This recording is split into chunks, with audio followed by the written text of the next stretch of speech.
Debbie? Yeah. All right, everybody. It is 6:30. I would like to call the Finance and Administration Committee meeting to order. Can we take a break? Yeah, maybe a little bit. First, we have public hearings and public comments. This is the time for any comment on any item not on our agenda. If there's anything. All right, none seen. Next up, we have public presentations, which are informational only. We have a presentation from our auditors. Brian Scott's going to kick us off. Okay, thank you.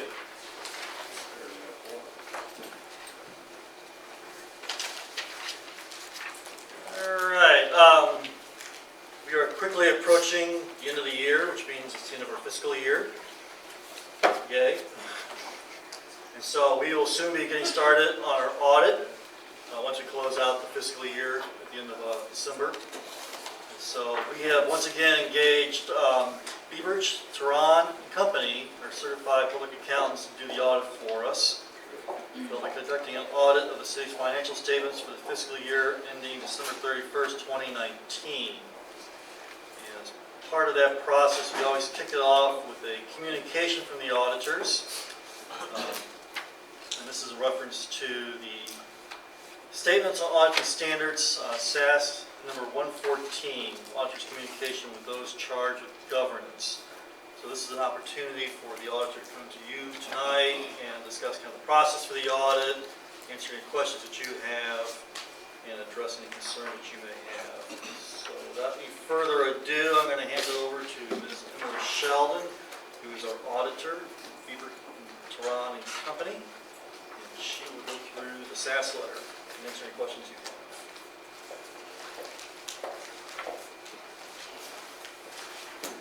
Thank you very much, Brian. Hello, everyone. My name is Emily Sheldon. I'm a manager with BT & Co. I'm here tonight to present to you information related to the planned scope and timing of your audit of the City of Mission's financial statements for fiscal year 2019. Audit standards require that we communicate this information to you in the form of a planning letter. If you'd like to read along as I provide an overview of the letter, a copy of the letter is provided in tonight's meeting packet. The first section of the letter discusses communication between our firm and the City Council. As part of our audit planning process, we will schedule a meeting either in person or by phone with the mayor to discuss the council's oversight of the effectiveness of internal control, any areas of concern that we need to be aware of in planning our audit, and any concerns about fraud. We also want you to know before we begin the audit that we will immediately communicate to the City Council issues that arise in any of the following areas, including fraud involving senior management or other fraud that causes a material misstatement of the financial statements, instances of non-compliance with laws and regulations that come to our attention, disagreements with management, and serious difficulties encountered in performing the audit. At the conclusion of our audit, we will issue a letter to the City Council that communicates certain matters that are significant and relevant to you in your oversight of the financial reporting process. The second section of the letter discusses our independence policies and procedures that are in place to ensure that we remain independent in the audit services that we are providing to the city. The third section of the letter discusses our audit planning process. The first step in our planning process is obtaining an understanding of the city's internal control. We use this understanding to identify certain risks in the city's operations and to tailor our audit approach. The fourth section of the letter discusses how we apply the concept of materiality to conducting our audits and how we use materiality in deciding whether to record an adjusting journal entry. At the conclusion of our audit, we will provide to the City Council any adjustments that were made as well as any uncorrected misstatements that were not recorded. The fifth section of the letter explains that our audit of the city will include obtaining an understanding of internal control, but our audit is not designed to provide assurance on internal control, and we are not providing an opinion of the city's internal control. Finally, we will be visiting the city's offices beginning December 16th to perform our preliminary audit fieldwork as part of the audit planning process. The dates of the audit fieldwork will be finalized by our audit scheduling committee later this month, but we expect audit fieldwork to commence the week of February 17th. With that, do you have any questions? Thank you very much for your time, and if you have any questions, feel free to reach out. Thank you. Next, we move on to action items. First, we have approval of the October 2nd, 2019 and October 9th, 2019 Finance and Administration Committee minutes. Martha? The minutes were in your packet. Are there any corrections or changes? I did have one typo or missing word on, I'm sorry, I meant to email this to you and I forgot. Page 21 of our packet, which is page 6, I think, of the minutes. Okay. Where it says, Councilmember Flora asked if it is fair to say that the structure of this deal is sales tax / special sales tax. I think that should be incentivizes instead of is. If that was all. I'll make that change. Anything else? Are we all good? Next, we have a resolution declaring surplus property. Brian Scott. Okay, thank you. Tonight's agenda item is a resolution approving the disposal of surplus equipment that was identified at the community center during their cleanup for storage areas this past August when the community center was closed. Took advantage of that opportunity to do some renovation of their offices and clean out some storage areas and found some equipment and so forth that was sitting around for a long time and was of no value any longer. So included some Motorola radios, a caveat cleaning machine, an Oric vacuum cleaner, 12 by 12 vinyl floor tiles, 65 square yards of blue tan carpet tile, plastic tables, chairs, and one kegerator. You guys failed him. You usually say, okay, consent. I think we were waiting for him to get to kegerator. I I was kind of hoping there would Sorry. be some orange shag carpet. I'm sure there probably is. We'll find that in the next clean out. Yeah. Next time we'll lead with kegerator. Any recommendation? Take it. All right. Next, we have our Human Service Fund recommendations. Also, Brian. Okay, the United Community Services of Johnson County is an independent nonprofit corporation in charge of coordinating, supporting various initiatives and programs to provide the human services needs of Johnson County residents. One of these programs is the Human Service Fund, which provides a cost-efficient, accountable mechanism for local governments in Johnson County to support a number of services that help residents facing difficult circumstances. The City of Mission has participated in this fund for a number of years. Last year we contributed $7,600. That was along with 15 other participating cities in the county for a total of $339,801. That was distributed to various human service agencies in the county based on a grant program where they submit a grant to UCS. UCS reviews that grant and approves it or denies it. This year, UCS board is recommending a total allocation of $371,776. It's approximately a 9% increase. The City of Mission's contribution would be $8,300. This is in the 2020 budget. So with your approval, we will proceed with issuing them these funds. Consent's good. All right. Next up, we have our property, casualty, general liability, insurance renewals. Brian. Please find that.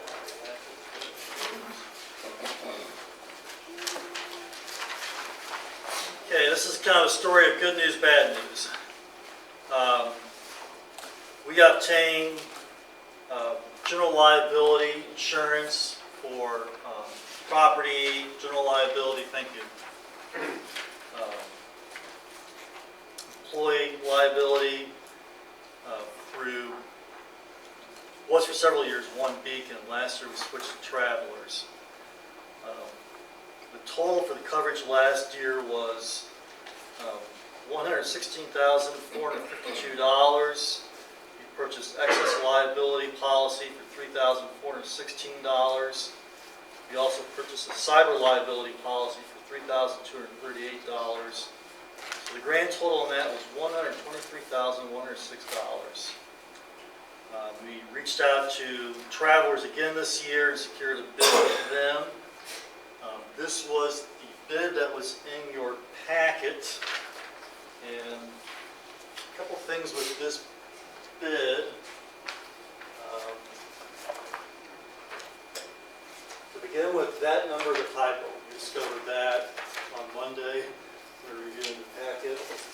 That number should be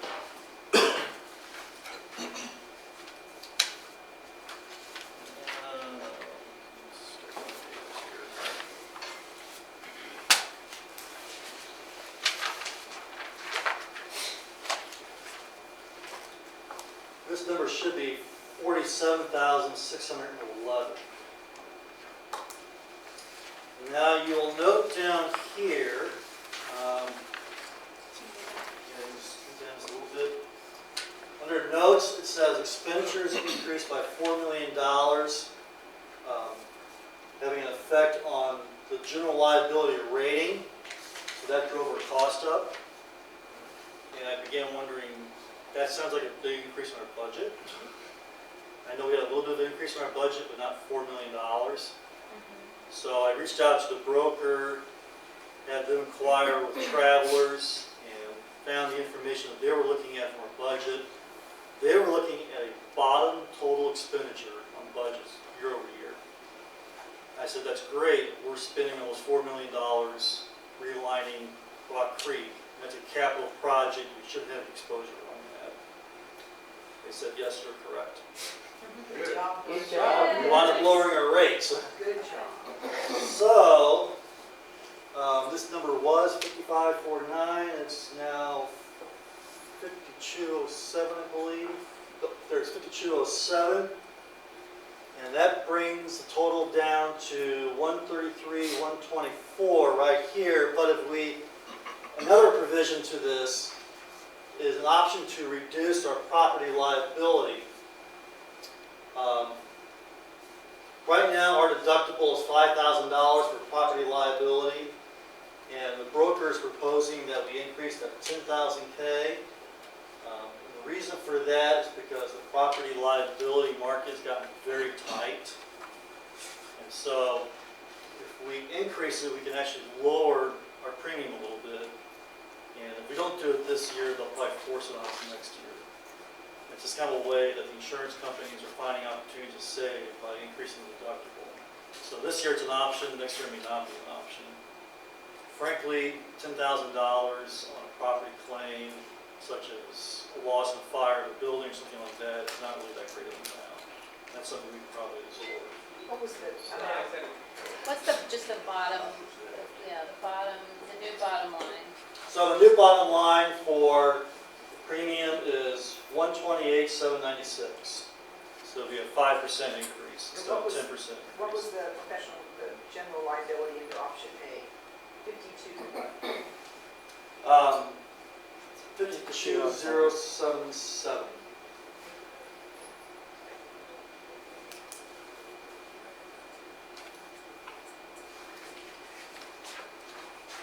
So our recommendation is to approve a policy renewal with Travelers for $125,646 and cyber liability with access for $3,150.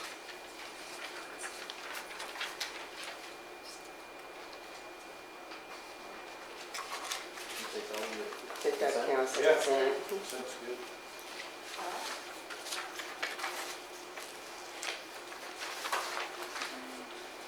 Thank you. Good job, Bob.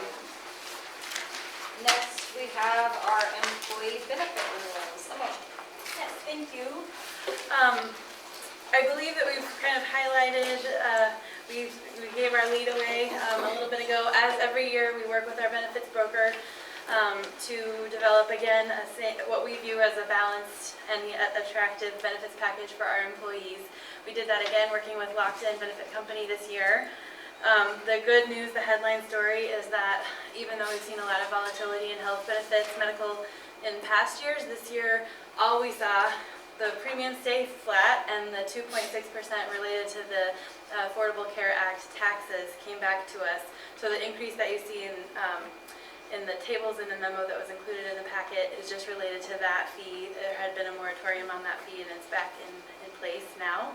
So we felt like that was a great relief and caused us no need to look any further, I guess I would say. The other change, we held the majority of all of the benefits packages the same, and the rates and much did not change year over year. The dental benefit stays the same, but there's expanded coverage included. So now preventative dental cleanings are unlimited within a plan year, and there's expanded coverage for dependents under the age of 13, really trying to get at that preventative, so that'll be really attractive, we think. And then the insurance from the standard life insurance policy, we had the opportunity, there was a little bit of savings. We did go out back to market just thinking there might be worth testing. The cost to the city and premiums are so modest that there wasn't a lot of concern either way there, but we did take the opportunity while we were looking at it to expand the coverage. So twice the coverage to our employees for only a modest increase to the city, and that's paid 100% by the city. So if there are questions, there's a lot there, but in general, we are moving forward with a similar benefits package as investors. Yeah. Yeah, good. Very good. Good job. Great. Questions?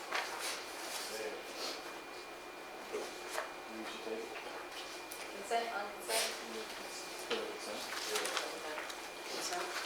All right. Next up, we have the Metro Media contract renewal. Laura? Yes, and I would just, before I jump into that, I would just tag on, just have wrapped up this week our annual performance evaluation process for all of our employees. Merit increases are going to be coming forward for employees the next pay period, 20, Yeah. whatever. Yes. And we were able to bump up our merit matrix a little bit this year with the funds that we had budgeted, and so I think we haven't run all the final numbers. We'll bring those back to you, but I think we were able to, between the increase in merit and the lack of need to pass on additional premium on the health insurance side, I think employees this coming year are going to feel a lot more of that impact of their merit increases, which is always a great thing. That's great. So thank you to you all for continuing to make employee benefits and employee compensation and total compensation a priority. It certainly helps us as we look at attracting and retaining our workforce. Metro Media contract renewal. So since 2010, we have enjoyed a partnership with Metro Media to produce and distribute the Mission magazine. They work very closely with the city and the magazine committee to develop story ideas, conduct interviews, prepare the editorial content, sell the advertising, design, layout, and produce 5 issues a year for us. One of the very unique things about our relationship and partnership with them is that contractually we agree to a 50-50 share between editorial and advertising content, which is somewhat unique in the magazine production and publication world. And that has been the case since 2010. We have really had a very sort of short and sweet agreement over the last 10 years, and one of the things that, as we talked with Metro Media this year in revising and renewing that agreement, is we converted that into a more traditional and typical contract format, providing better protections, I think, for both of us. Although we've not experienced any issues with our relationship, we wanted to make sure we have those provisions going forward. So we have typically renewed this in multiple year terms, and so the contract that's been presented to you anticipates a 4-year term from 2020 through 2023. Obviously, there are termination clauses related to performance, but any contract that the city enters into is subject to the cash basis laws and annual appropriation. So if at any given point in a budget cycle that the council decided that they did not have the funding or did not desire to allocate funding to the magazine, that would basically void that contract with no penalties. So we recommend approval of the updated contract with Metro Media. Consent. Or do we want to start the next? I'm gonna look to you and say, do you think we can get through Got 10 minutes. the one on the ordinance on the district? Or do you want to take, okay, fine. How long of a presentation do you have on that? 2 minutes or less. I think you can do it. Okay. Yeah. So the ordinance, so what we've been talking about, we passed a resolution in October to call a public hearing on the division of the existing Rock Creek redevelopment or TIF district, which is one large district with 5 project plan areas into 5 distinct or separate districts. The purpose behind this was related to the fact that the county will not distribute any increment unless the entire district is generating positive increment. At this time, the two districts where we have active projects, one is generating positive increment, the other one is generating negative increment. So this is really sort of a cleanup or an ability to be able to tie increments specifically to districts or projects that are approved by the council rather than relying on the entire district and multiple projects needing to be producing for developers to be able to receive that increment. So we passed the resolution in October calling a public hearing on this matter for the November 18th City Council meeting. The school district, the county, and all property owners and occupants of property within the Rock Creek Redevelopment District were notified of that public hearing. So at the conclusion of the public hearing later this month, this would be the ordinance that would be before the council for consideration. Adoption of this ordinance would then complete the division of that redevelopment district into the 5 separate districts. Any questions for Laura? Good explanation. Recommendation? David. Okay. Consent? Probably not. I think so, I think, yeah. Regular agenda would be good because we'll have a public hearing. And then I think actually this will work out nicely if we want to take a quick break, reconvene up on the dais for our special meeting. Because then that will flow nicely as we come back to the finance agenda into item number 8. Anybody wants to buy it? You do.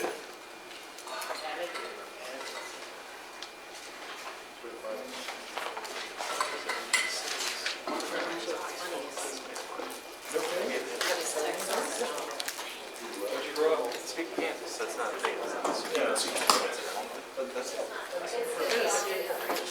Wow. She said her name. Yeah. Huh. You added the You like that?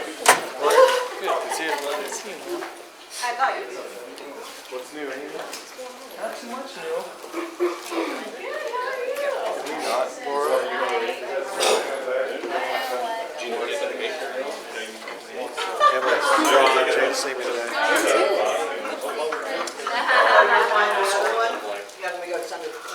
And then I was wondering if you were in the game or not. Yeah, we can have it.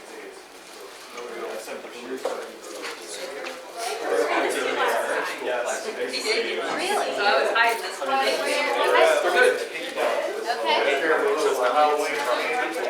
Yeah. I know you. That's great.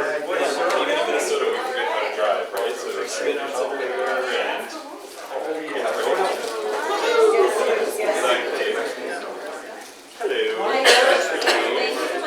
How are you?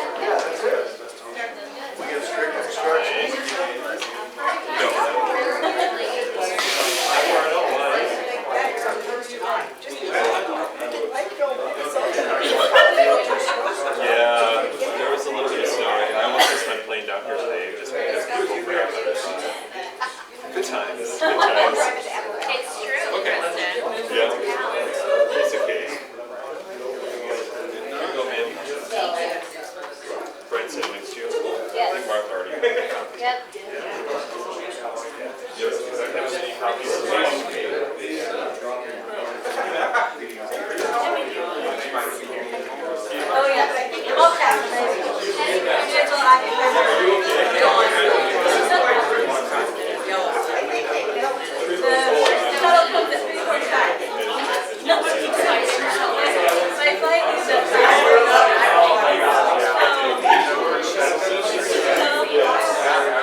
so it's super.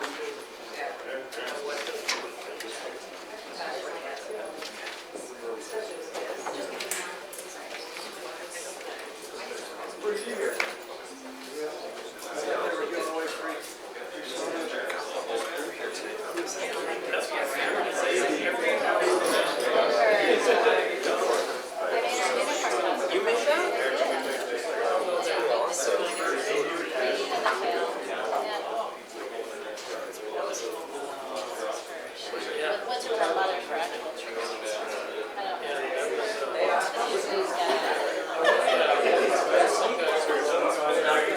Then she ran back out. Oh, God. This much had to be great, then it's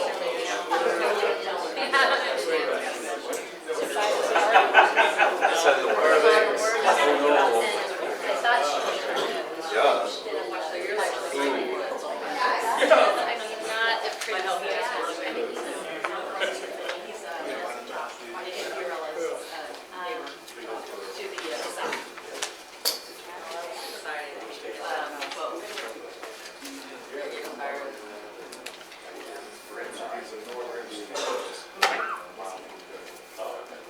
My wife seems to enjoy looking at it.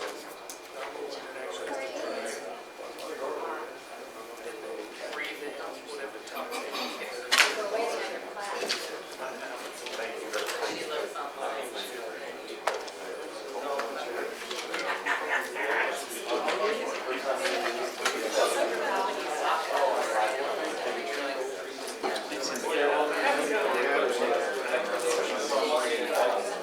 I know we were.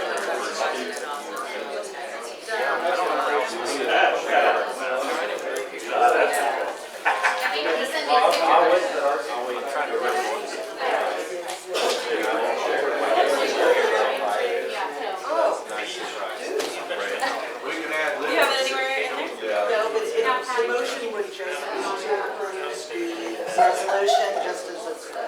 Okay. I can do that. Just read the top of the resolution. Sorry. Thanks, Ed.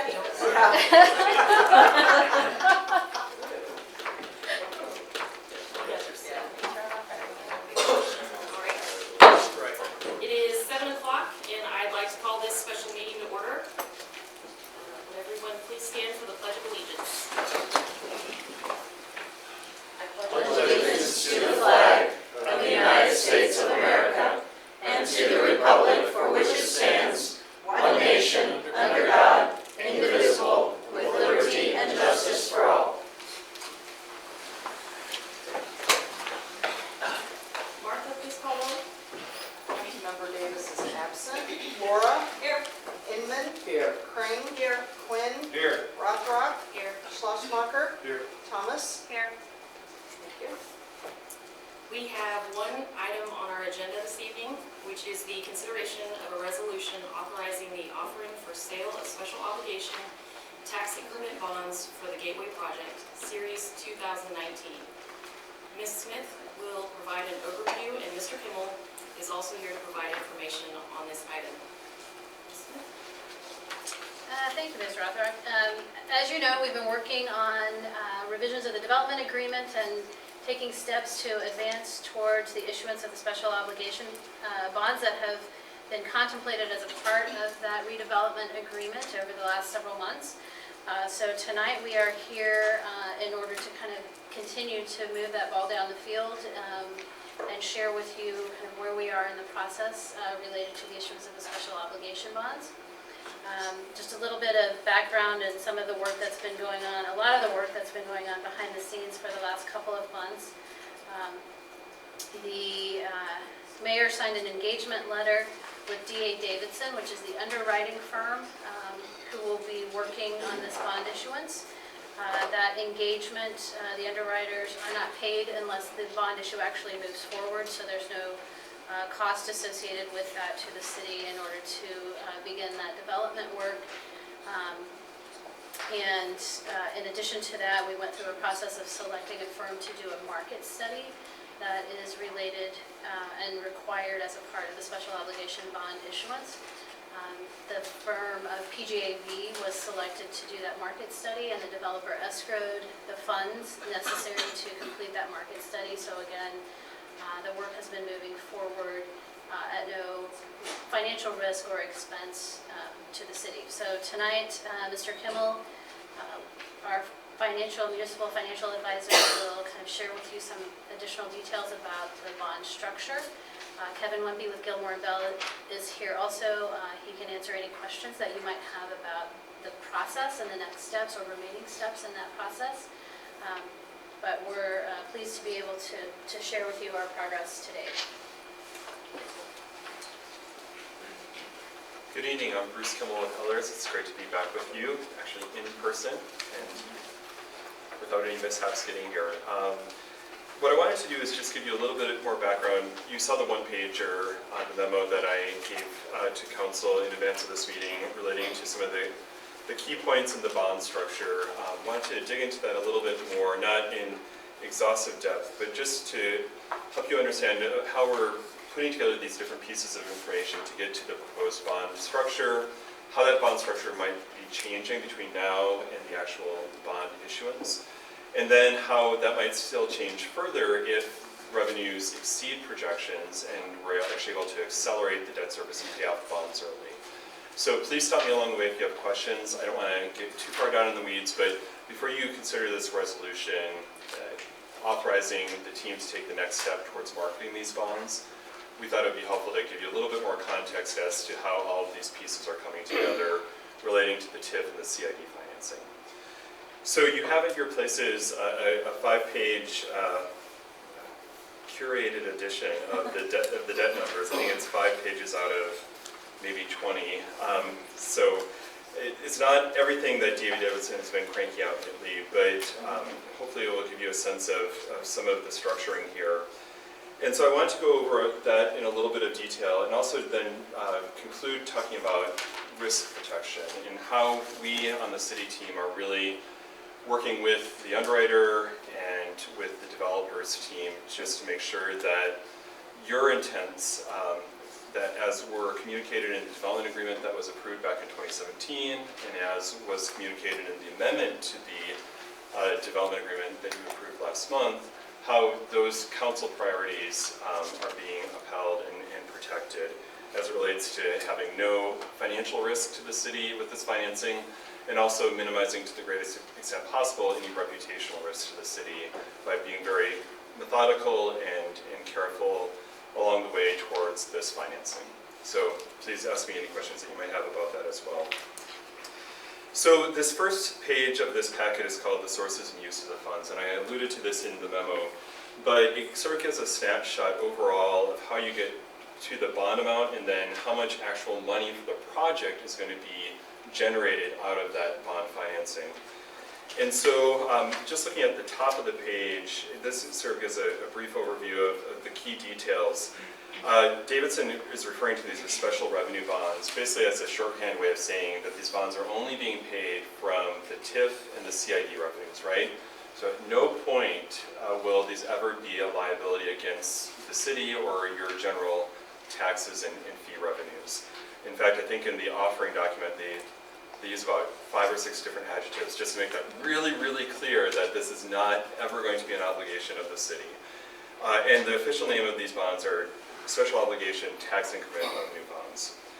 They're not rated, so unlike the city that has a AA rating, these will be offered to basically a select group of investors, sophisticated investors that know exactly what's going on in this kind of marketplace for development-related bonds. And they don't really need or want a rating because they do their own extensive due diligence, in part looking at documents like this preliminary limited offering memorandum, this is double-sided. So it's a pretty chunky document and there's about 10 times as much information that backs this as well. 120x means the debt coverage that I mentioned in my memo. So basically for every $1.20 of projected TIF and CID revenues, that translates to $1 of projected debt service on these bonds, right? So there's built into this debt structure a cushion of 20 cents for every dollar of debt service. And that's just based on the projected revenues, and I think it's fair to say that the PGAV study was appropriately conservative, at least in my view. I'm not a market researcher, but it's not like they were shooting the moon saying, you know, there's gonna be tons and tons of revenues. I think the development team would tell you that they wish and think that those revenue numbers could have been higher, and PGAV I think was appropriately conservative. So you're taking those PGAV numbers and you're giving them a haircut, right, with this 120 times, or 1.2 times debt coverage to get to the debt service numbers. March 1 of 2039 is the final maturity. So that's the final structured or scheduled maturity based on the 20-year TIF term. And the CID for the bond purposes is conforming to the 20-year TIF term. So that's when I talked about the spigots being turned off.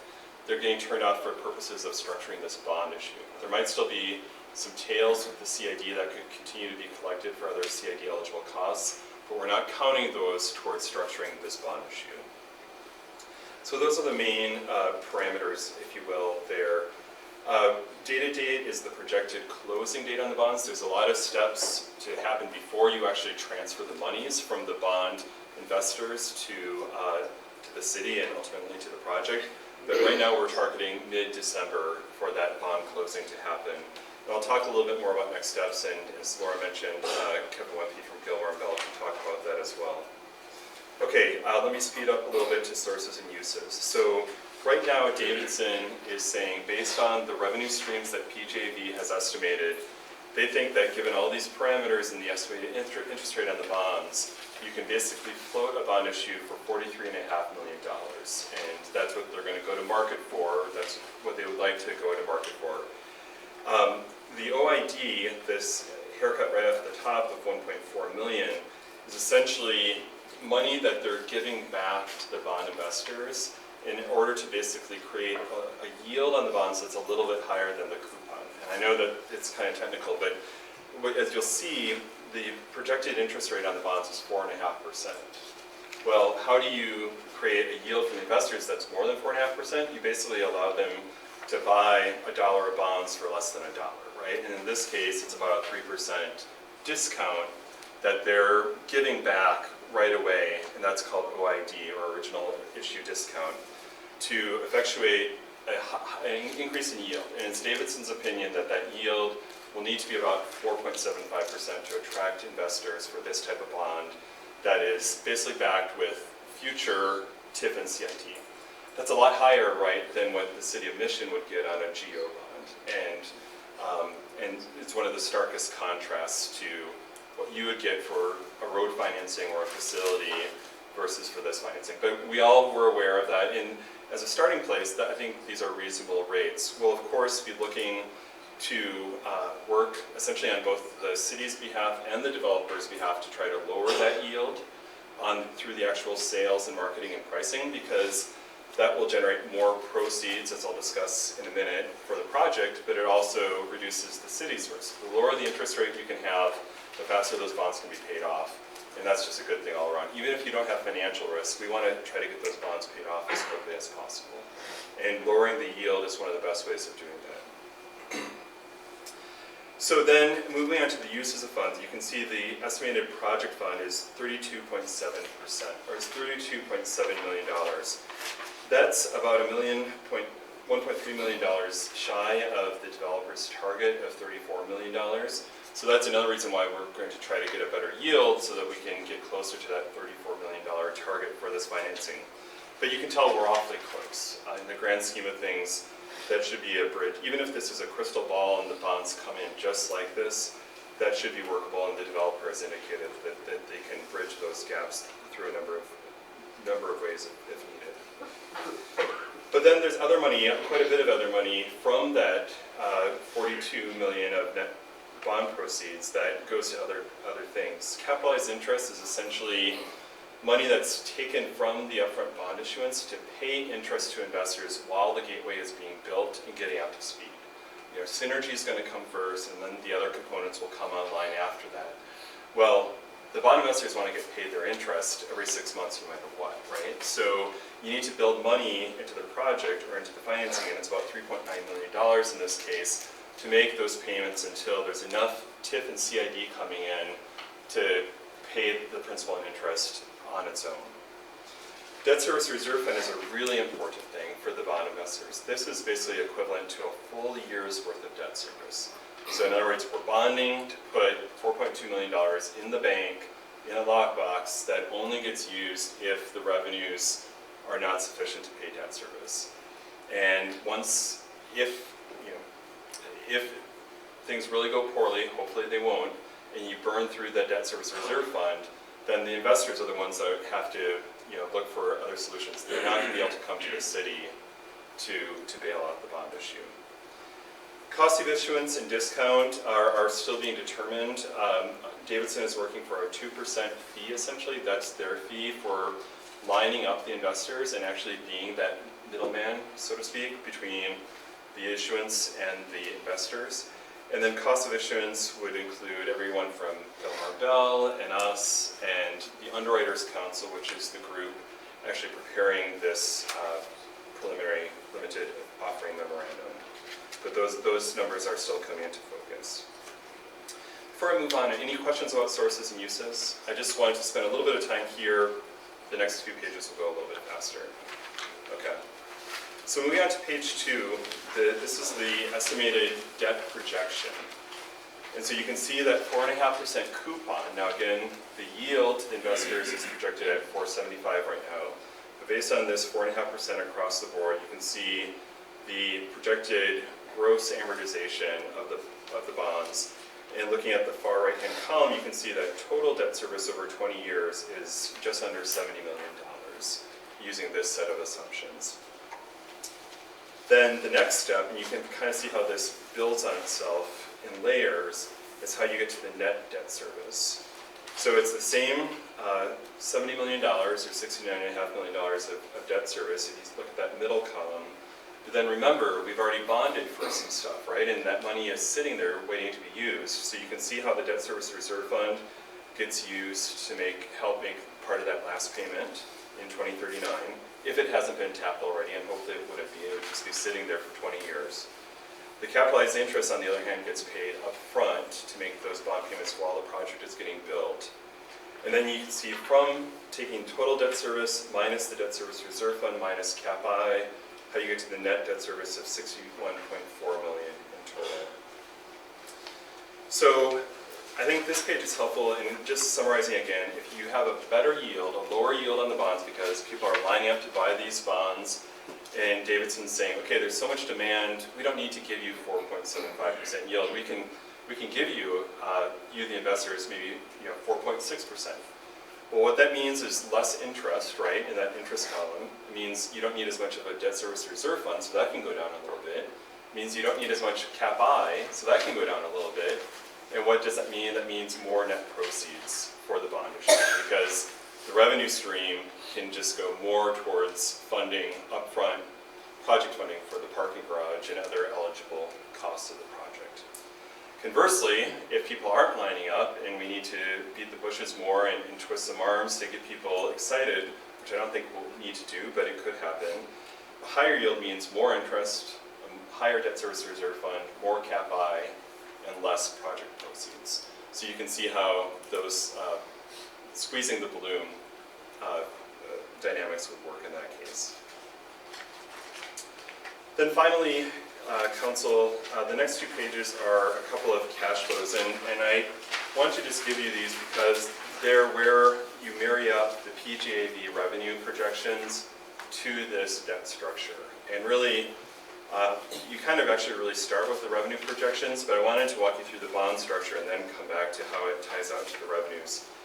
This is a little hard to read, a lot of numbers here, but the first 5 columns basically summarize the revenue projections from PGAV, the market research firm that studied the projected components in the gateway and said, this is what we think it will generate in terms of property TIF, in terms of sales TIF, in terms of the CID, and the transient guest taxes. And it's really important to note that this $74.2 million does not include the 0.45% of the city sales tax that the city will collect for its own purposes throughout the TIF term, right? And it doesn't include the 1% of your 9% transient guest tax that the city will also get for eligible purposes. So this is really only the revenues that are projected to go and be available for debt service, not the other stuff that we carved out back in 2017. So then that's the left-hand side of the page. In this base case, what this shows is that if you never accelerated debt service, if you just paid the debt service as scheduled, you would have these surplus revenues. That's the annual surplus totaling about $12.8 million. That's the extra 20%, right? If you never used that money, you just banked it, you would have about almost $13 million extra. And then that would be released as tails ultimately to the developer for other TIF eligible costs. So there's going to be some costs that they're paying out of their bank loan, out of their own equity, that could be eligible for reimbursement after all the bond stuff is paid off. But what we would like to actually do is what's reflected on the last page, page 5. This is what's called an acceleration. So Davidson, in addition to having all these other safeguards like the debt service reserve fund, they want to make essentially the first $4.4 million of surplus for its essentially a second year of a debt service reserve fund, just to help the investors feel like they've got extra protection in case after 10 years something goes wrong with the project and it starts underperforming, that now you don't have just one, but you have 2 years of debt service protection. But that second year being funded with some of these annual surpluses. So as you can see, and we can go through this if you'd like, but basically for the first 5 or 6 years, you're building up that annual surplus to about $4.35 million. And then after that point, you're using every penny of extra money above and beyond what's needed for debt service to accelerate the bonds and pay them off early. And it's just like paying off a mortgage early, you avoid a ton of interest that way, and you end up with a much bigger bang for the buck by being able to reduce that interest cost and pay off the bonds early. In this case, you're paying the bonds off roughly 2.5 to 3 years early in total, but you're avoiding quite a bit of interest over the last 12 years or so of the debt term. And so you end up having about $15 million of surplus revenues out of the $74 million that is projected. So, of course the numbers are going to be different. Hopefully we all want them to be better, right? Because the better the project does and the more TIF it generates, that means actually more money coming to the city over the 20-year term, but then also once this is all done, you get all of that money, at least with the sales tax, and you'll get your share of the property taxes as well. So before I come back and talk a little bit more about some of the steps we're taking to protect the city along the way towards doing this bond issue, are there any questions about these 5 pages or any of the dynamics of how this could change? Yes?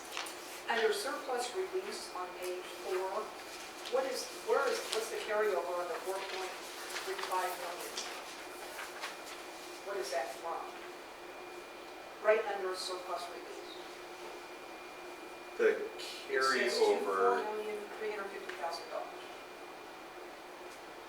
under surplus release. On page 4, at the very top. Yep. Oh, I got you. Yeah, I don't know exactly what Davidson means in that header, but essentially what they're saying is that the surplus is going first. If you look to the column right to the right of that one, Debbie, the cumulative surplus, you can see how they're building to the 4.35. Then once they're at that point, then you kind of go back to the left and say, and that's the additional surplus from that point forward. So, once they've reached the 4.35 target, in that same year they have another $260,000 of true surplus above and beyond that. And then every year after that, all of the surplus is free surplus. And then that 4.35 million that got funded is part of that last 73 million. I should note that my children gave me readers for my birthday, and I'm too vain to actually have them on here. Would you like mine? Yeah, so next time you see me, I might actually have to break down and put my cheaters on. So that's what's going on with those 2 columns there. Yeah. Any other questions about the debt structure. And all of this will change. We'll do a debrief once we're said and done with this, but I wanted to, hopefully it was useful to see how this is coming about and how it is both similar and different from a standard city bond issuance. Okay, well then just really briefly, and again, if you have questions about the resolution, I'll let Kevin answer those, but it's been really important to us at Ellers as well as at Gilmore and Bell and your City Development Council at Pete Heaven and Spencer Fain to work with your city team to break down and make sure we're understanding and on the same page with the conditions precedent to issuance that are in the development agreement and the amendment to the development agreement, and also those conditions precedent to dispersing bond proceeds. And those are really important for protecting the city. You were very clear in giving direction to all of us that you wanted to have clear milestones that you wanted in place before we sold and closed on the bonds, and then before those bond proceeds got released to the project. You might remember that stacked bar chart that showed all the other pots of money that were going in before city bond proceeds would get released, including the developer's equity and a bunch of their loan financing, and then the rest of their loan financing would get released on parity with the bond proceeds, where for every $3 of loan financing, the city would put in $1 of the bond proceeds. But it occurred to us, and we've had many good discussions with the development team on this as well, that those conditions precedent to issuance really had to back up to today, because we wanted to make sure that there were certain things that we felt were in place before asking you to give the green light to start marketing the bonds. And then there's another sort of milestone, gut check if you will, that we need to be at before we actually price the bonds. Because once you price the bonds, they're pretty much sold. You don't sell the bonds to investors and sign what's called a bond purchase agreement or BPA, and then change your mind 2 weeks later. That would be really bad. And it would reflect really badly on the city as well as on the project, and it would kind of tank your ability to have a do-over. So we've really been very clear in working with the development team about what we want to see in terms of understanding where the other loans are at, the capital stack, so to speak, before we even start waving this around and saying, hey, these bonds are for sale. And then, especially before we give the green light to the underwriter to take bids on the bond issue, which is called the pricing. So at some point, hopefully next week, we'll be in a position to give the green light, and Laura would be taking the lead on this on the city's behalf to start marketing. Although we haven't committed to an actual date to start marketing the bonds, we'll have to see if everything's in alignment. But that would be the next step. And then you have a city council meeting scheduled for the 18th. That's a special meeting on that Monday. You'll be considering a bond ordinance. You'll be considering the TIF proceedings. You talked about the TIF action at your F&A committee meeting just now. That'll be really important. That's one last chance just to make sure that you guys are all comfortable taking the next step towards pricing. And then given that action, assuming you do approve the TIF modifications and the bond ordinance, and assuming everything is really in final focus as it relates to the overall capital stack with the developer's loans and everything, so you know that along with these bonds, all the money needed to do this project are going to be in place. So if we meet all those hurdles, then we can give the green light to the underwriter, Davidson, to actually sell the bonds to investors. And that will be a cause for celebration, getting to that point. Because then at that point, assuming we do have a successful bond sale, and I have every reason to expect we will, then again, getting to closing should be largely a non-event. It should be largely on autopilot at that point. So, any questions about those next steps, or how we're sort of breaking out, conditions precedent to issuance, and we're actually saying, well, there's actually conditions precedent to marketing and to pricing even before we officially issue the bonds. Great overview. Thanks. Okay, well, that's all I had for you. Thank you, and forward to any other questions. Thanks.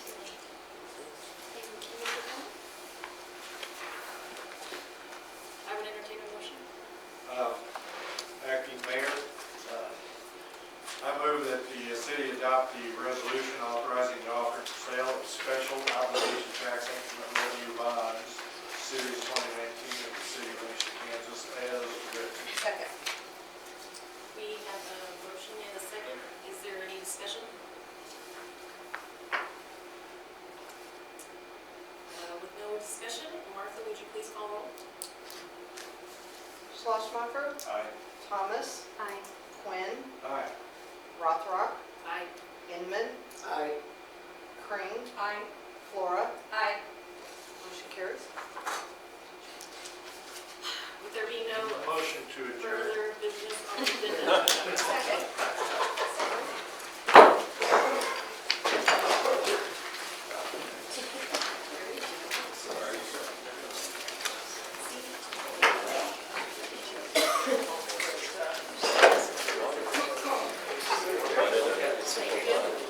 See you soon. Thank you.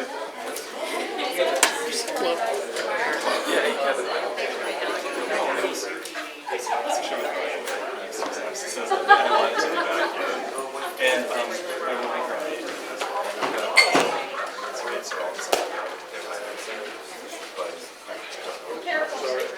You leave already? Thank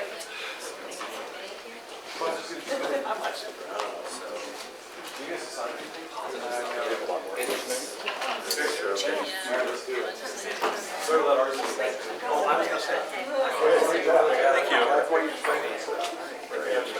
And I'll see you on the 18th. Until December, we have until December. That's good. Jay and Silent Bob? Oh, okay.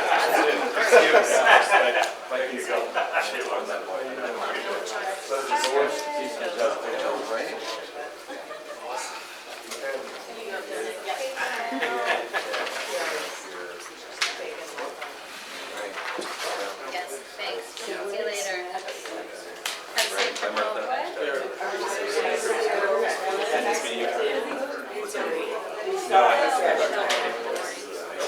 We have our big first confab where we bring in everyone from the other offices and make strategic plans. That's good experience.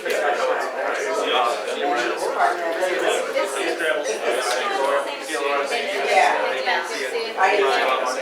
Yep, take care, see you. Appreciate that. Hey, Laura, Yes, are we on item 9? we're on item C.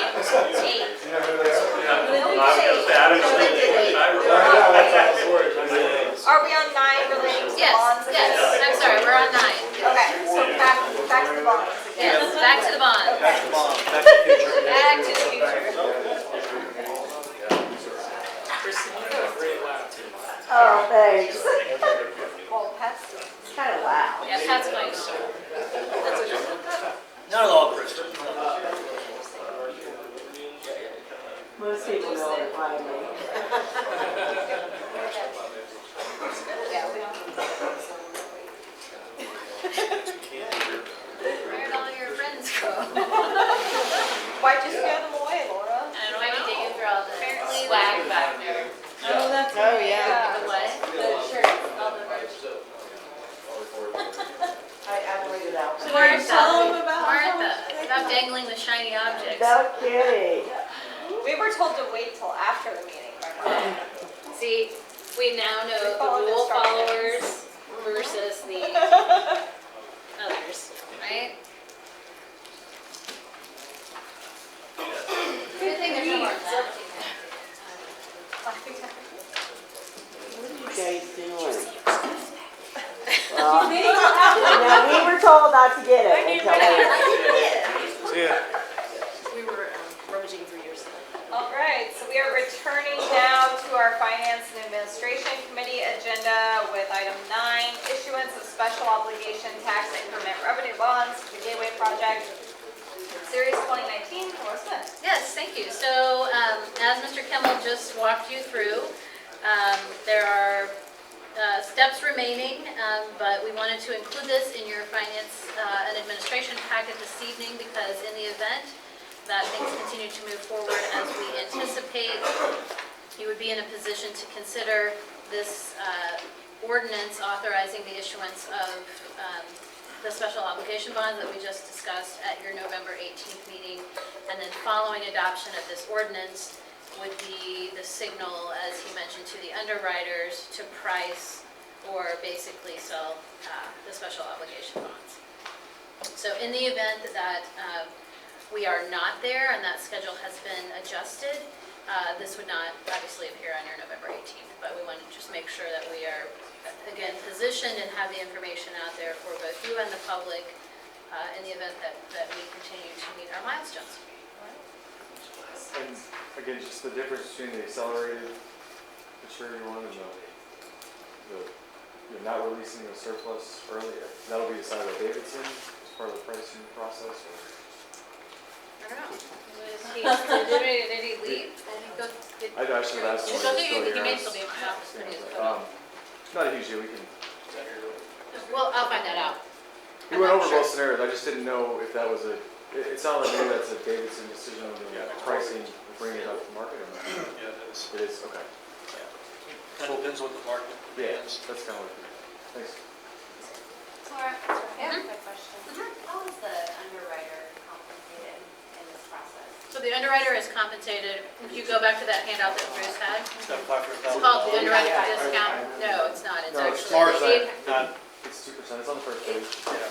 so I think it's $870,000. Yep, there's an underwriter discount. Underwriter discount Oh, is yeah. essentially, Discount's a tricky word. it is a Yeah. tricky word, but that is how they are compensated. Thank you. Mhm. And what, if we, as Bruce mentioned, are moving this forward, we'll know early next week, you will get a copy of that preliminary limited offering memorandum or the PLOM just for your educational reading and, or if you're having trouble sleeping, you can read that as well. So that will be available. Any other questions on the bonds?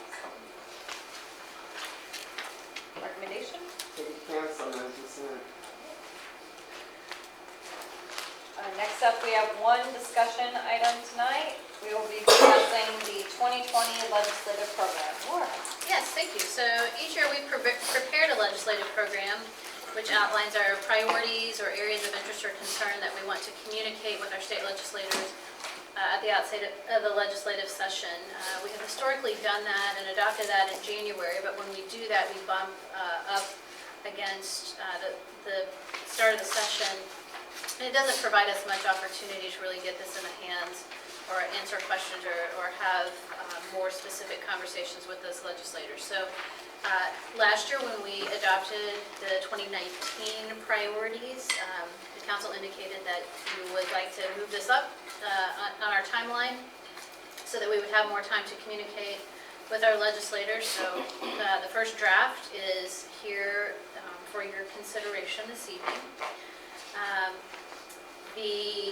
At your place, what I've handed out, so what I would like to do tonight, so what I did is I redlined the 2019 priorities with some changes based on conversations that we've had in looking at some of the other legislative programs that were being circulated and adopted by other cities in Johnson County.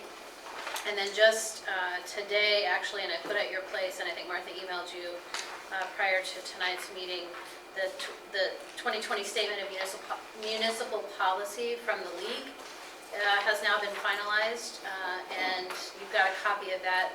I have not added anything, so one of the things that we'll want to do between probably tonight's meeting and our December meeting is give you the opportunity to go through that and see if there are any provisions or priorities from that Statement of Municipal Policy that you may want to include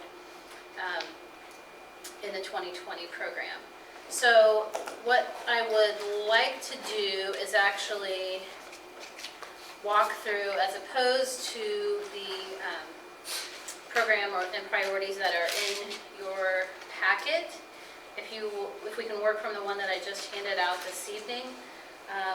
In addition to a couple of things that have refined since the packet went out last Friday, the Sustainability Commission also met on Monday of this week and had an item that they wanted to have included on the council's legislative priorities for your consideration. So what I've done is, in addition to the redlining, where I've made changes to the version that's in your packet, I've highlighted those in yellow.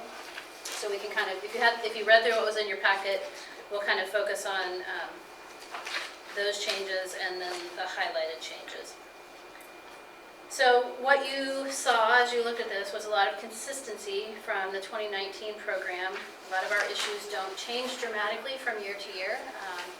We really start and are firmly grounded from a place that maintaining and or restoring local control is probably our primary issue. We truly believe that we are best positioned to understand the needs of our citizens and equipped with a very responsive and educated and informed council to respond to those citizens' needs effectively and efficiently. So to the extent that we want other levels of government to sort of stay out of our day-to-day policy making and decision making, that's what we try to communicate very clearly, and that's always a strong underpinning of the League's municipal policy as well. So last year we structured these into kind of general areas or subcategories, starting with finance and taxation. We have made some modifications, really just shortened up this position related to alternative property valuation or the dark store theory, and supporting proven techniques to value commercial properties at their highest and best use. I did take out, because I think there's some question about whether or not this fair market value is actually defined in statute. So you can see and highlighted there, I struck through that language that was included in the original document, just so there's no confusion there. We continue to oppose legislation that limits or alters property appraisals.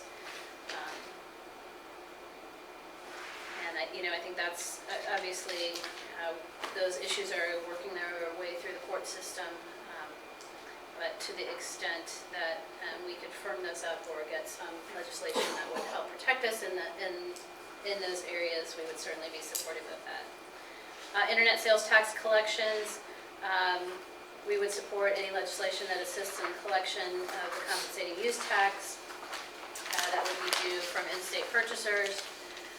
I did add here, this is different from last year's program, to include short-term rental companies.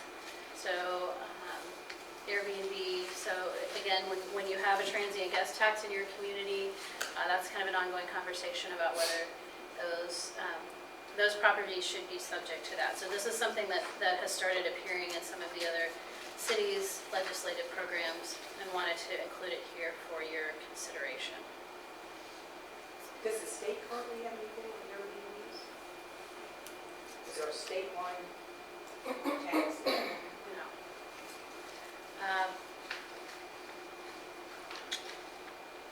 So then the next item, repealing the property tax lid,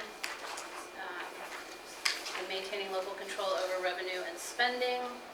We just continue to oppose actions by the state to put either constitutional or statutory limits on our ability to establish appropriate levels of taxation.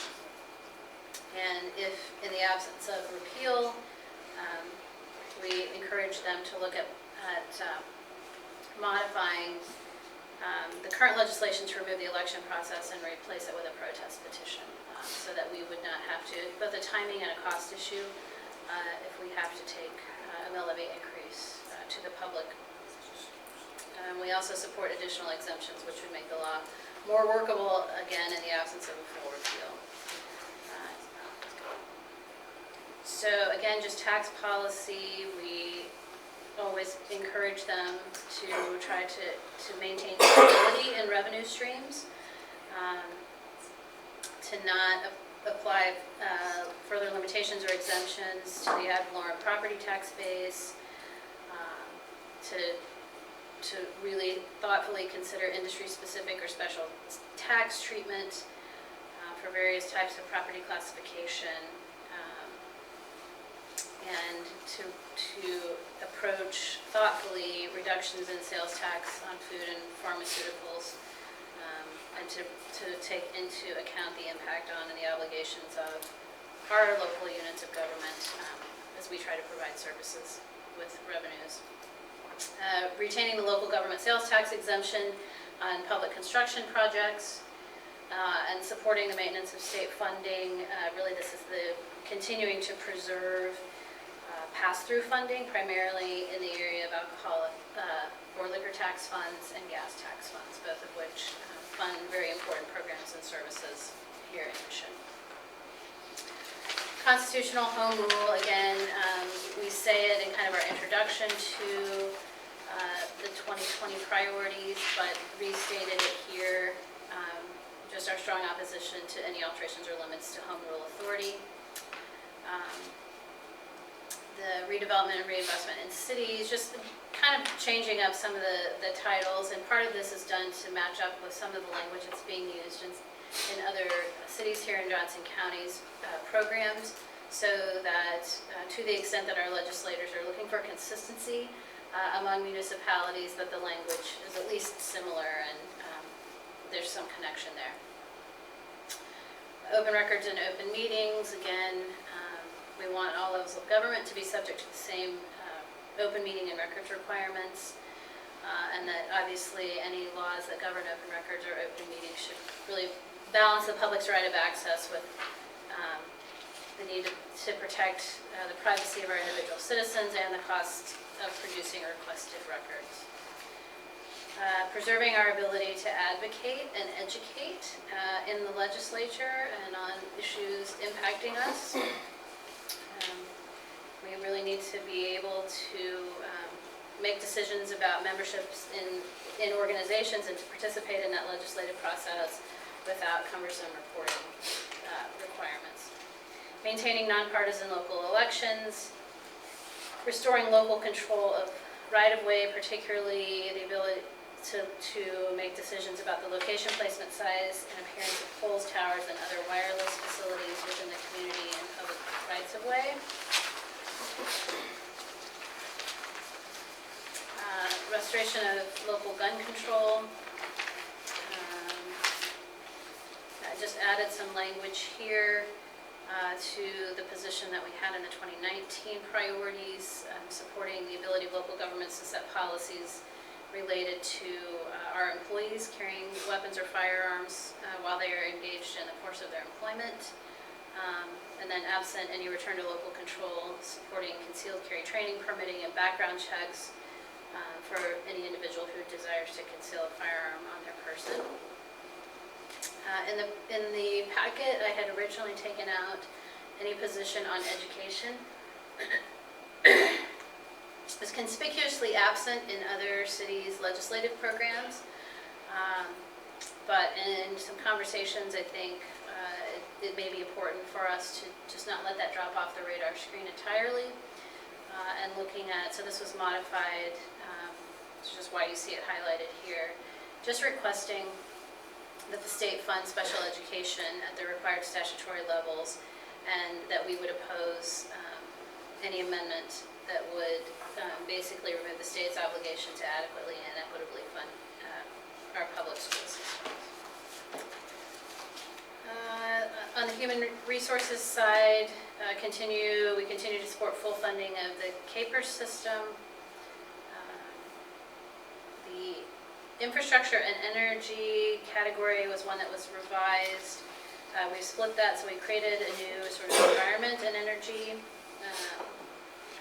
And you'll see at the end of this section, the innovative green technologies is the position or priority that was discussed by the Sustainability Commission and recommended for, inclusion in this year's program. And Laura, just one note on that, the committee also, or the commission also wanted council to know that they advocate for the continued inclusion of last year's provisions. Okay, yes, I'm sorry, I did not say that.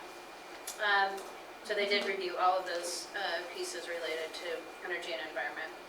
And then we create a new infrastructure heading, which I need to center on the page, to just address our support of the funding for the Comprehensive Transportation Plan and the commitments that have been made there. We did add some language. Sometimes our needs in a more fully developed and more compact portion or area of Johnson County suggests that we might want the state to invest more heavily in public transportation than continued investment in highway systems. And so we added that language this year. Do you have an extra N in there? I sure do. I'm not very good at redlining. I did not miss my calling as an attorney to redline. And then just continuing, I think this infrastructure funding position was one that was included in the league's policy last year, and we wanted to bring that over. I took out wastewater levy and dam because we don't have any of those things in our community. So I just made it a little bit more specific to our infrastructure here in Mission. Human services category, I added a mental health component, and I will say there's no pride of authorship. I stole this entirely from the city of Overland Park. But we've had a lot of conversations about the impacts of mental health, particularly on the delivery of our public safety services. And I thought that Overland Park did a good job of communicating that it's really, mental health is a critical component for all of our residents, both in Mission and across the state of Kansas. And just taking a position to advocate for access to quality mental health services, increase in funding for programs and services for training and support for police and fire departments, for public safety co-responder programs, and to provide increased services to youth for community mental health centers and state psychiatric hospitals. And again, here advocating for the ability to establish public-private partnerships, to increase provision of and access to mental health services, and removing from the property tax lid the ability to fund mental health services and programs at the local level. Don't know that we would do that and take those responsibilities on, but certainly might give us the opportunity to do so. In Medicaid expansion, I just took out a number that we used last year because I believe that statistic is probably not accurate going into 2020. Housing needs. Last year we had talked about moderate income housing program. We would continue to support funding of that moderate income housing program. But we added something really driven by our conversations around affordable housing. And that would be supporting the repeal of legislation curtailing local control over inclusionary zoning policies and rental property licensing programs. So again, asking the state to give us back the ability to control those efforts and those opportunities to maintain safe, sustainable housing for our residents. We left substance abuse prevention and treatment in. This is really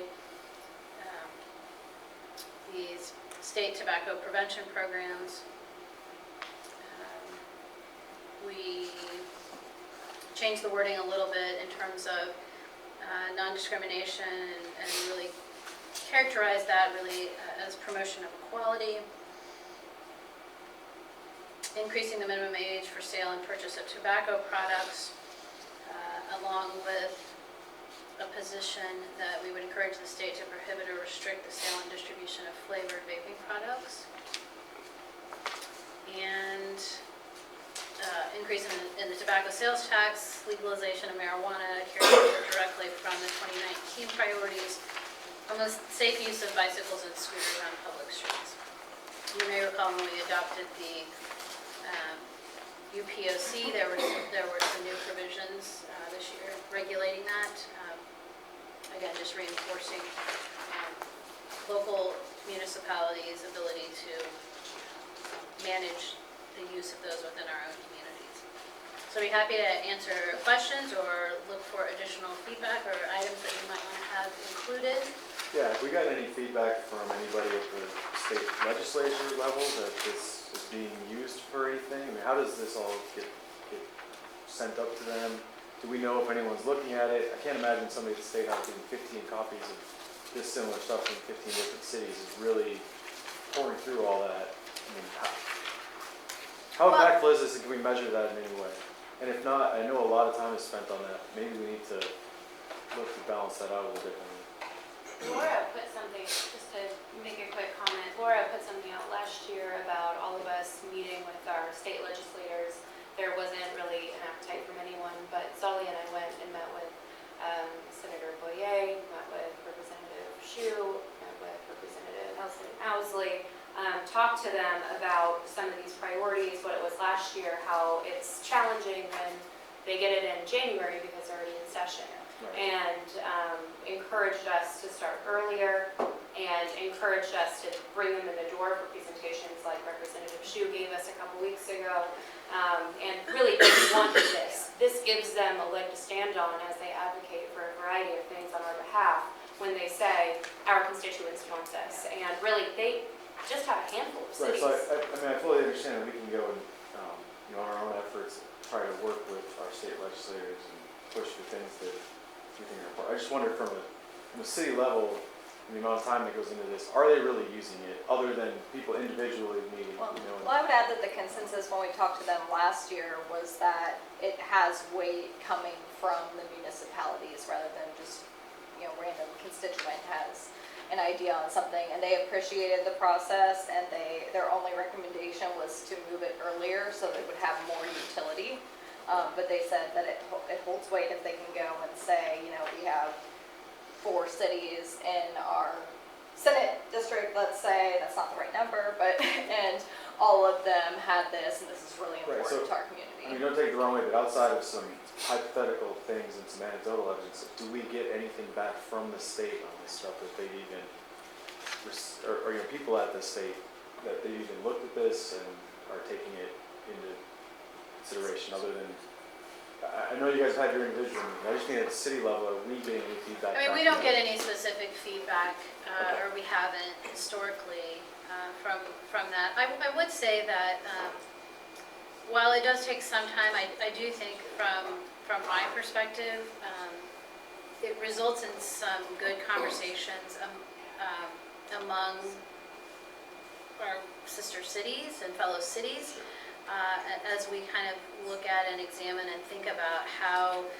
changes in legislation either impact us similarly or differently. So I feel like from that perspective, there's absolutely value in going through this process and kind of talking about the legislative priorities. But we haven't historically had direct feedback from our legislators. And generally what we've done, I think, I would imagine that there would be a continued interest in having the meetings and taking this forward to our representatives. We also certainly can mail it or make it available on the city's website, share it with the chamber, all those kinds of things. And I did reach out to them already, and all 3 that cover Mission have already said they'd be interested in meeting with us again. And some of these items are potentially up on the docket for this year.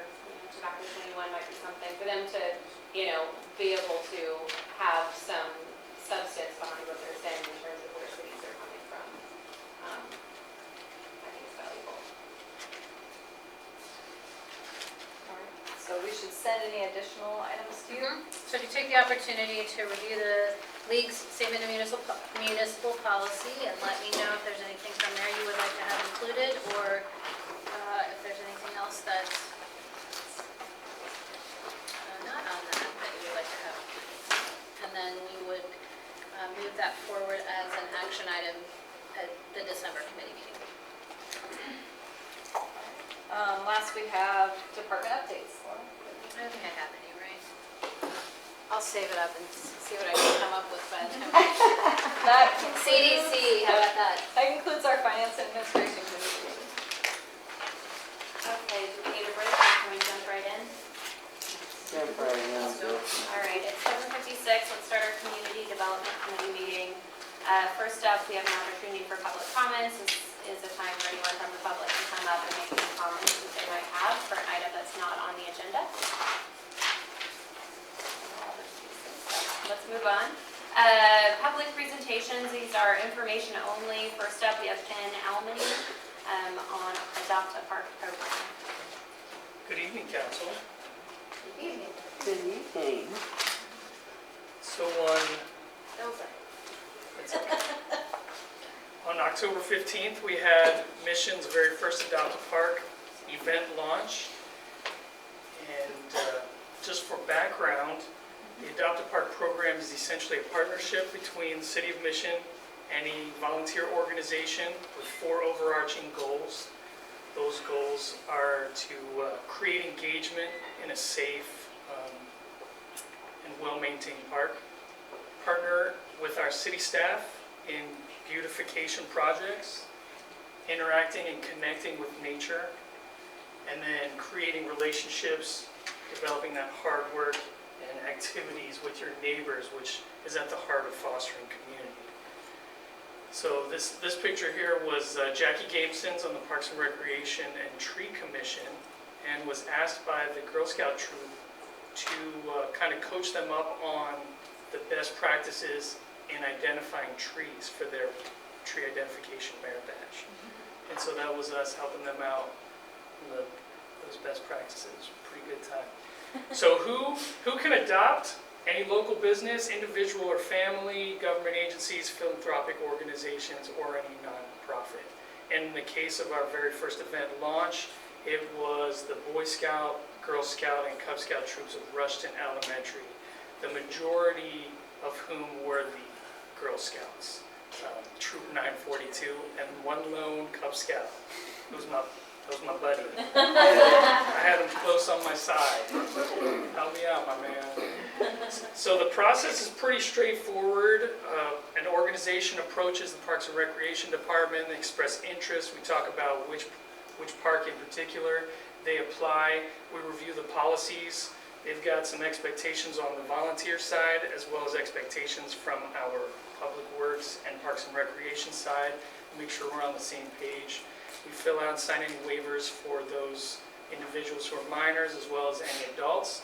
And then, just like we did on October 15th, we host the training on proper use and safe use of equipment prior to the project launch.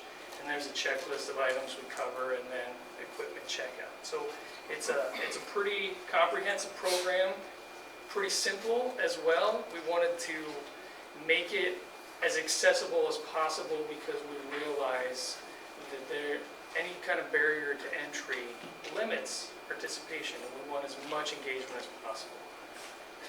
Any questions? So the park identified through Rushton was Waterworks, is that correct? Correct. Yeah, this was held at Waterworks Park. So we did the training prior to the event launch at 6 p.m. As part of that launch, we made introduction to the program to everyone who was in attendance, took some pictures, announced the pledge where we had each of the scouts sign their name to a pledge that they were going to upkeep and take care of this park. And then we took some shots of them in the various project elements. Their troop leader broke them up into sections. They tackled different projects in Waterworks Park. And in 45 minutes, they painted the entire playground retention wall, smoothed out all of the soft fill fibers there, so there were no more dips, and then re-mulched all of the trees, and one of which was had some entangled roots, so we made them a little healthier. Yes, Debbie? I want to put you on the spot. Yeah. Is this a park that is designated next year for drinking fountain or restroom? Or not? That is putting me on the spot, Debbie. So we have not got a detailed priority list of what's going in where.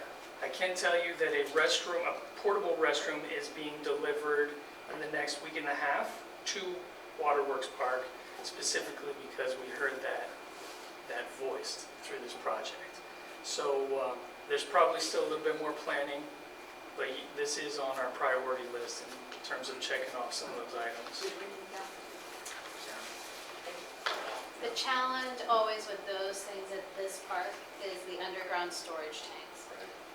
Right, so there are, I believe, 3 very large size underground storage tank. Basically, that supplies all of the drinking water for this part of the county. And so getting underground to do much of anything like plumbing for restrooms or drinking fountains becomes challenging at waterworks. So we have to always kind of look at some creative alternatives there. Yeah. Any questions? It's a pretty exciting program. We're looking to get more participation next year. Thank you. All right, thank you. Thank you. It's a really fun one. It's good. Yes, thanks for being here. I see you in the middle of. Yeah, I hid it inside I the Girl know, Scouts. I'm They're all like, bigger than me. I know she's in The there. elementary school Girl Very Scouts silly. are bigger than me. It's fun. All right, next up we have Brian Scott on the amendment of Gateway Final Site Development Plan.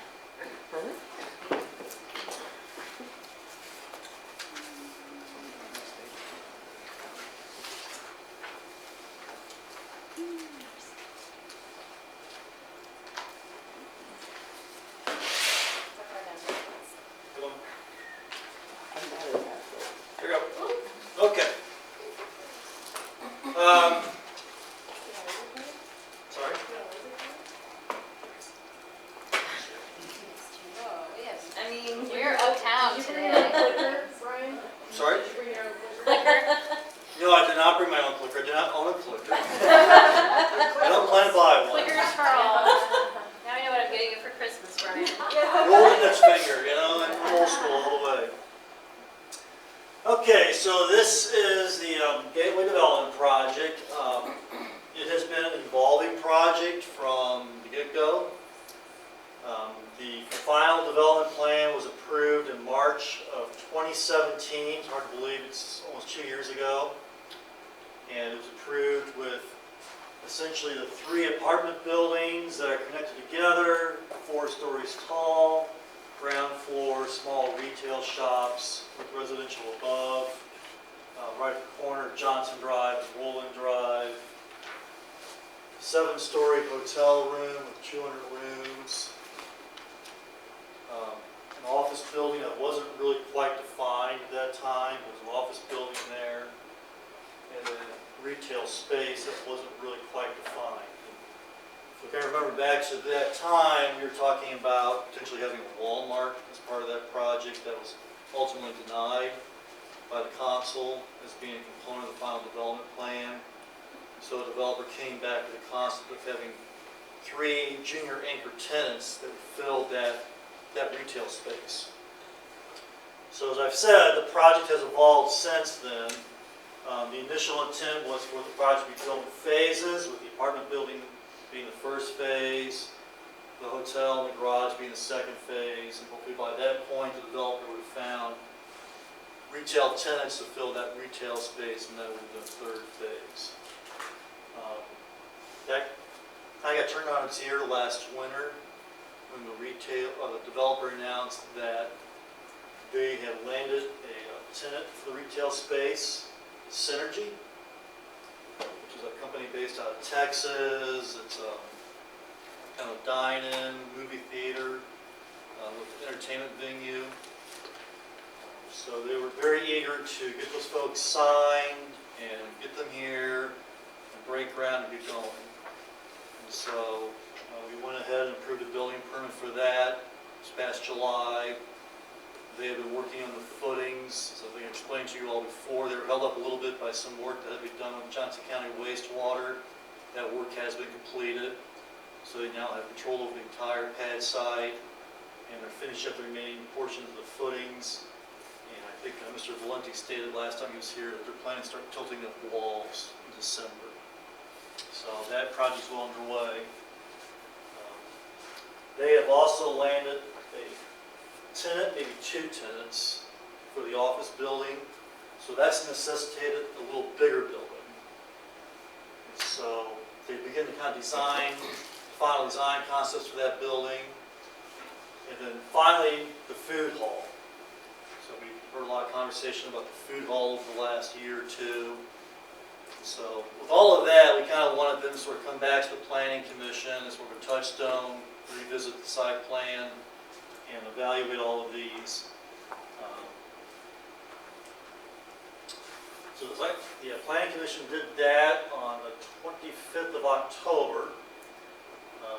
They reviewed all of these components as well as some changes to the parking structure. The original parking structure was 3 stories. It was a little bit more spread out. It actually connected to the hotel and connected to the office building. The developer and the design team has kind of shrunken that footprint, but they've actually raised it by 1 level. So, Can you clarify the office building when you say it's grown? Is it density-wise, is it gone up? Is it gone out? What's the? added an additional floor to the office building. So it was a 3-story, 4. That's in the contract, right?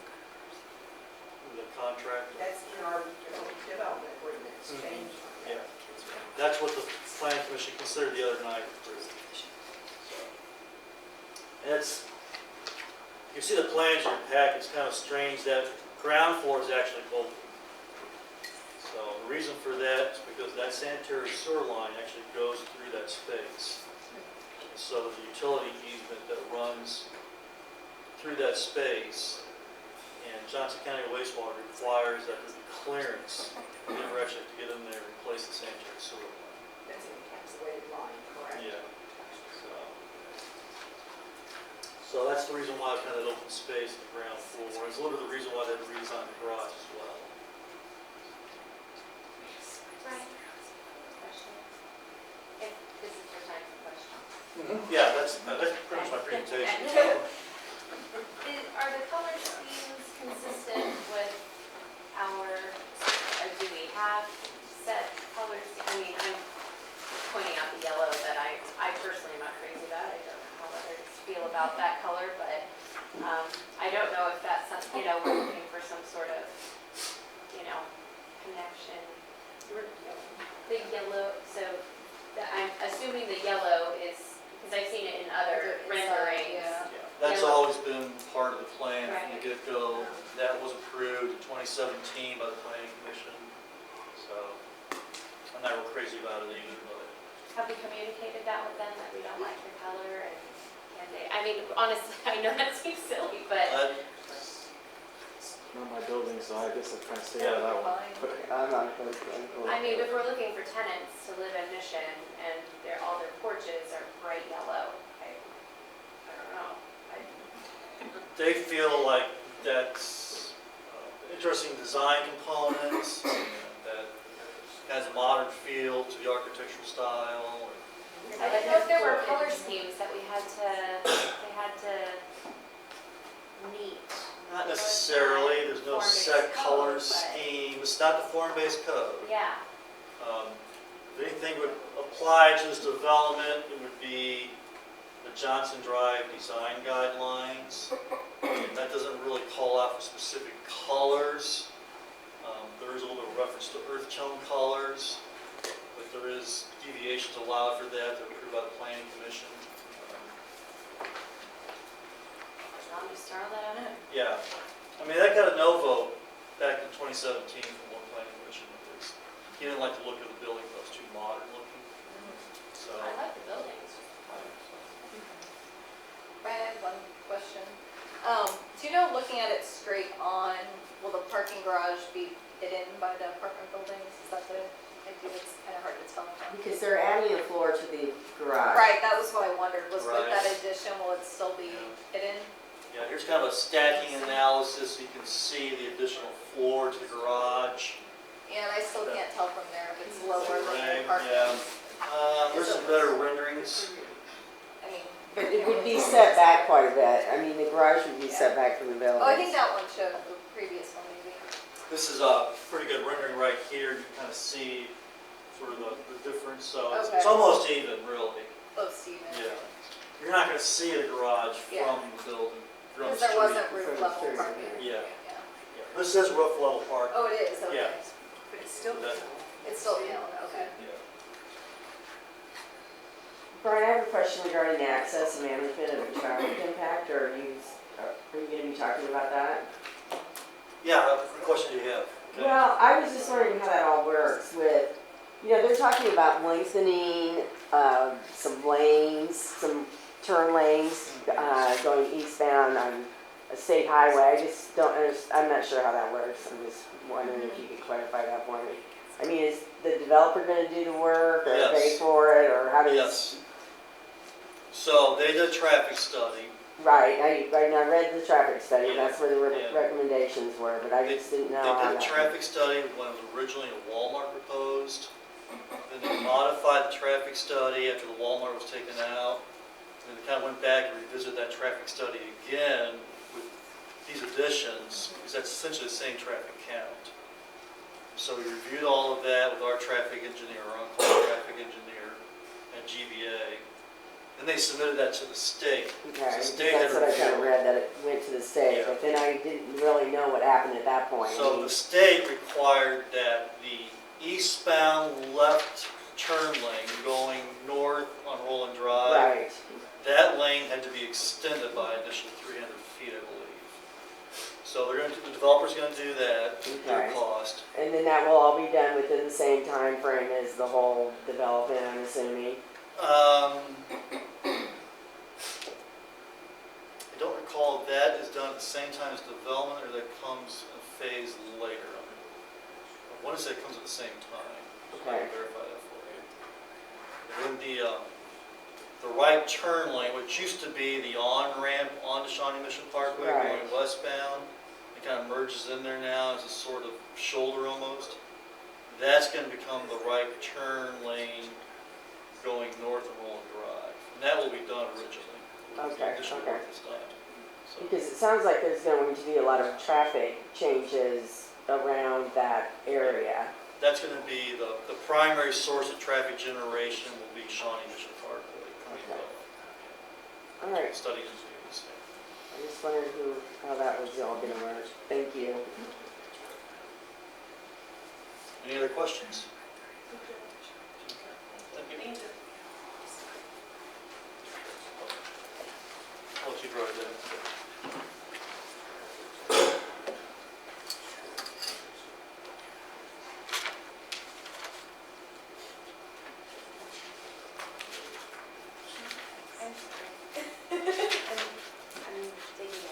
All right, next up, we have action items. First up, we have the approval of our October 2nd, 2019 Community Development Committee minutes.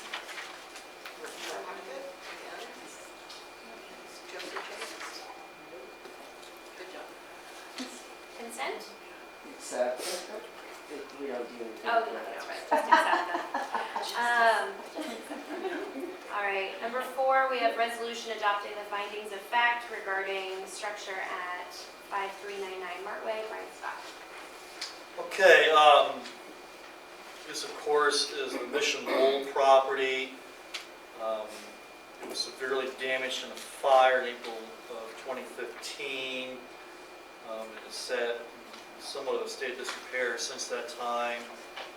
We initiated a review of the structure this July, and we presented that report to you all at the hearing last month. And you heard a report from our building official, Mr. Brown, on the condition of the building and his belief that it's an unsafe structure. And we also took testimony from any other concerned parties at that time.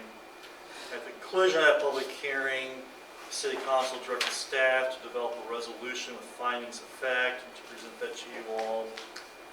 So we have done that. That is in your packet.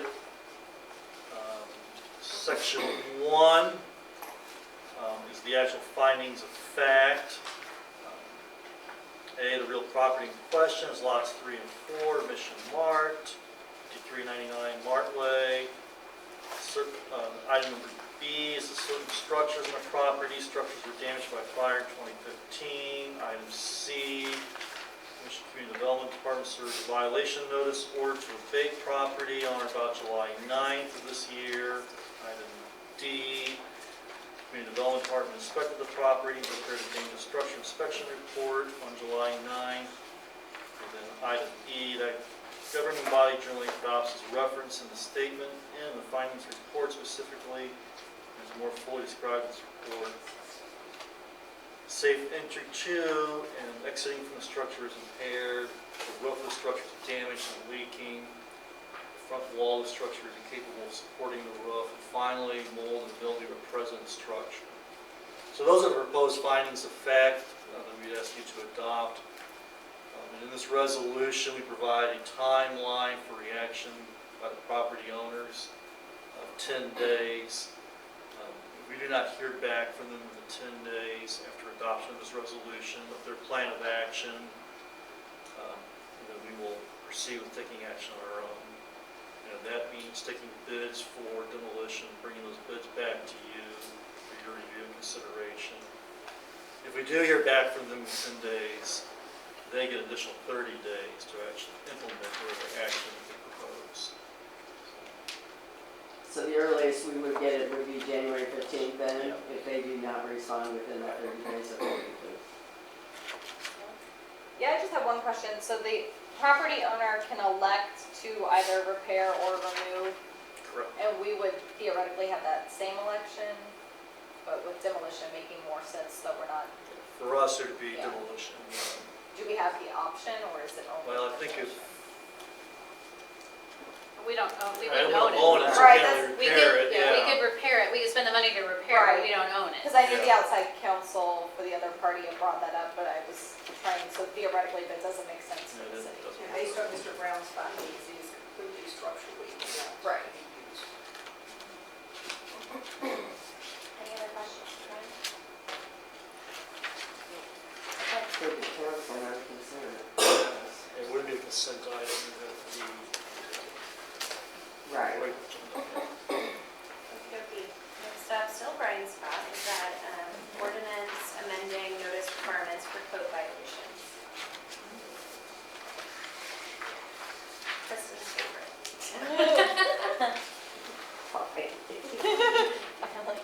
Your time has come.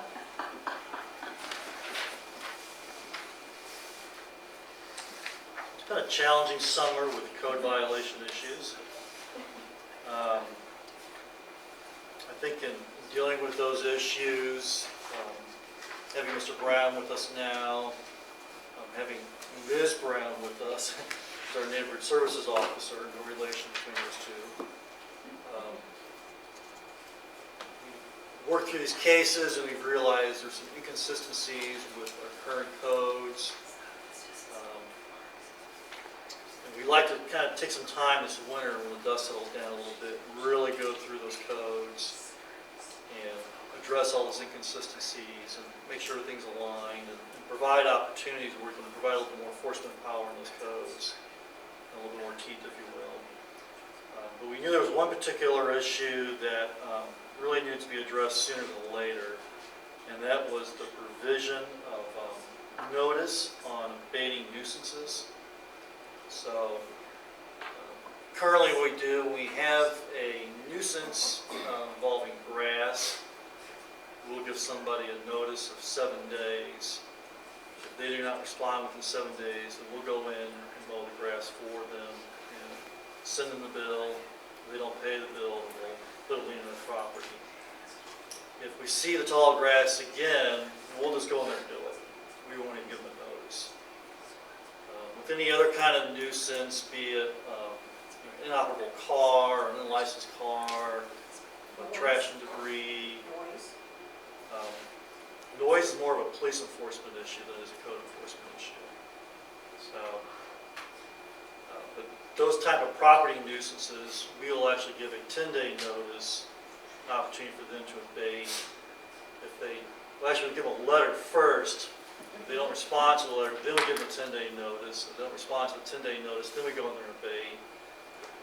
If the problem reoccurs again later on in the summer and the year, that process starts over again. And that's proven to be difficult in some of our cases, especially with cars. We'll give them notice, and then they'll go get the cars licensed, so everything's taken care of, and then we see the cars later on in the summer without a license. So the whole process starts over again. So what we wanted to do was to simply eliminate that 10-day notice for the reoccurring violations. So the first time you get the 10-day notice, we go through that process. If we see it again within a year, we automatically take care of the issue about the 10-day notice. So, our city attorney has drafted the attached ordinance reflecting that change, and that's in your packet. It's pretty self-explanatory. Any questions about that? Anything on potentially shortening the initial 10-day notice? Between the writing a letter and then waiting to hear back and then waiting another 10 business days after that, I mean, you're talking usually 3 weeks before anything can really be done in a lot of these cases. I don't know if it's worth exploring if that can be shortened, and then maybe, I don't know how I feel about just going back in and with no more notice on the second time, like maybe a really short notice period, but I don't know. I don't really know. Because there's also always the probability on the 9th day, they could say, could you give me another week? And we usually grant it, don't we? If we feel they're gonna accomplish the issue, yeah. I mean, if they're gonna address it, yeah. I mean, The time make that initial period shorter if possible somehow, Like 1 and then week. if it's a second or third or fourth time, okay, maybe we only give 2 days or something, but So 10 days the I first don't know. time, then the second I don't know notice what is people think about shorter. that, but 3 days at the most. at the most, yeah, Well, no, are you saying the first time shorter than 10 days? yeah. Yeah, I agree with that. But then But then adding the second, a provision. second or. Yeah, I was gonna say, That's- that's state statute. That's state so- statute. Oh, okay. You wanna So add that to the- your legislative Yeah, there Sure we do. go. I'll There draft you something did up it, for think you. it was worth anything, here we It's go. not, he's not gonna read it, but Yeah. I'll do it anyway. I'm cool with Doug, yeah. I was thinking that might I be mean, the case, and yeah. I'm gonna check with the city attorney. I did wonder related to that point, and I think I'm fine with the second violation not having a new notice, but I did wonder, so it says second violation of any nuisance. I did wonder how much of an exact match it has to be for that provision to apply. Like is any nuisance. Yeah, like grass, and then you got Right. weeds, or. Right, The or car if you thing have could a be- car and then you have a different car, is that the same nuisance Well- per se? So I wondered about that Yeah, so piece. the way we're interpreting it, if it's a nuisance on a vehicle, Mhm. you have a different vehicle, it's still a nuisance on a vehicle. Okay, so it's by category? Okay, okay. Grass, that's good. grass or weeds, trash and debris, That's good, that's good. And I those like that. categories are enumerated in the code, okay. Okay, any other questions for Ryan? All right. Consent? So everyone's good with no additional notice on the second time your car is there, we're not gonna tell you, we're just I'm gonna tell okay you? with that. I mean, yeah, absolutely. I think if we could shorten the first one, I'd feel differently, but I Fair think, given the long delay to start off with, Within a year, you said, Right. in the same category? I don't know, I do feel like maybe just, even if it was 24 hours, it would be nice. Yeah, I just think that. Yeah, so if you get noticed in your vehicle, a couple of years go by, you get another 10-day notice. But if it's within the same year, same 24-month period, 12 or period. 12-month period, excuse me, yeah. Then, How often does that happen? it's happened A lot. several Yeah. times. Not, but when it does, it's bad. It's the same people. So we're not gonna see like an influx of people with Getting their cars towed? and all, No. because that is not. They know who they are. And is this based on, This is really for the frequent flyers. I mean, that's really- I get that, is it based on address? And, so in other words, if somebody else lived there 8 months ago and didn't mow the grass, and I bought the place, and I was traveling, and for whatever reason, it took me a little longer than normal, would the city just come by and mow my lawn now? They've I got don't a know anything about provision it. on that though, don't you? With a different ownership, I think that you had something written in there. If it's a different house or a different owner. Call, it's by address.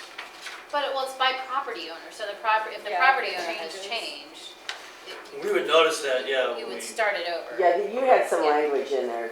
That's all I was checking, is it by address or is it by owner or Do whatever? we have an idea conceptually what percentage are people who own and live there versus renting? of the repeat offender problems. Because it goes to the property owner, Correct, which is, yeah. not the renter. It would- Yeah. I don't know the percentage of actual single-family property owners versus renters.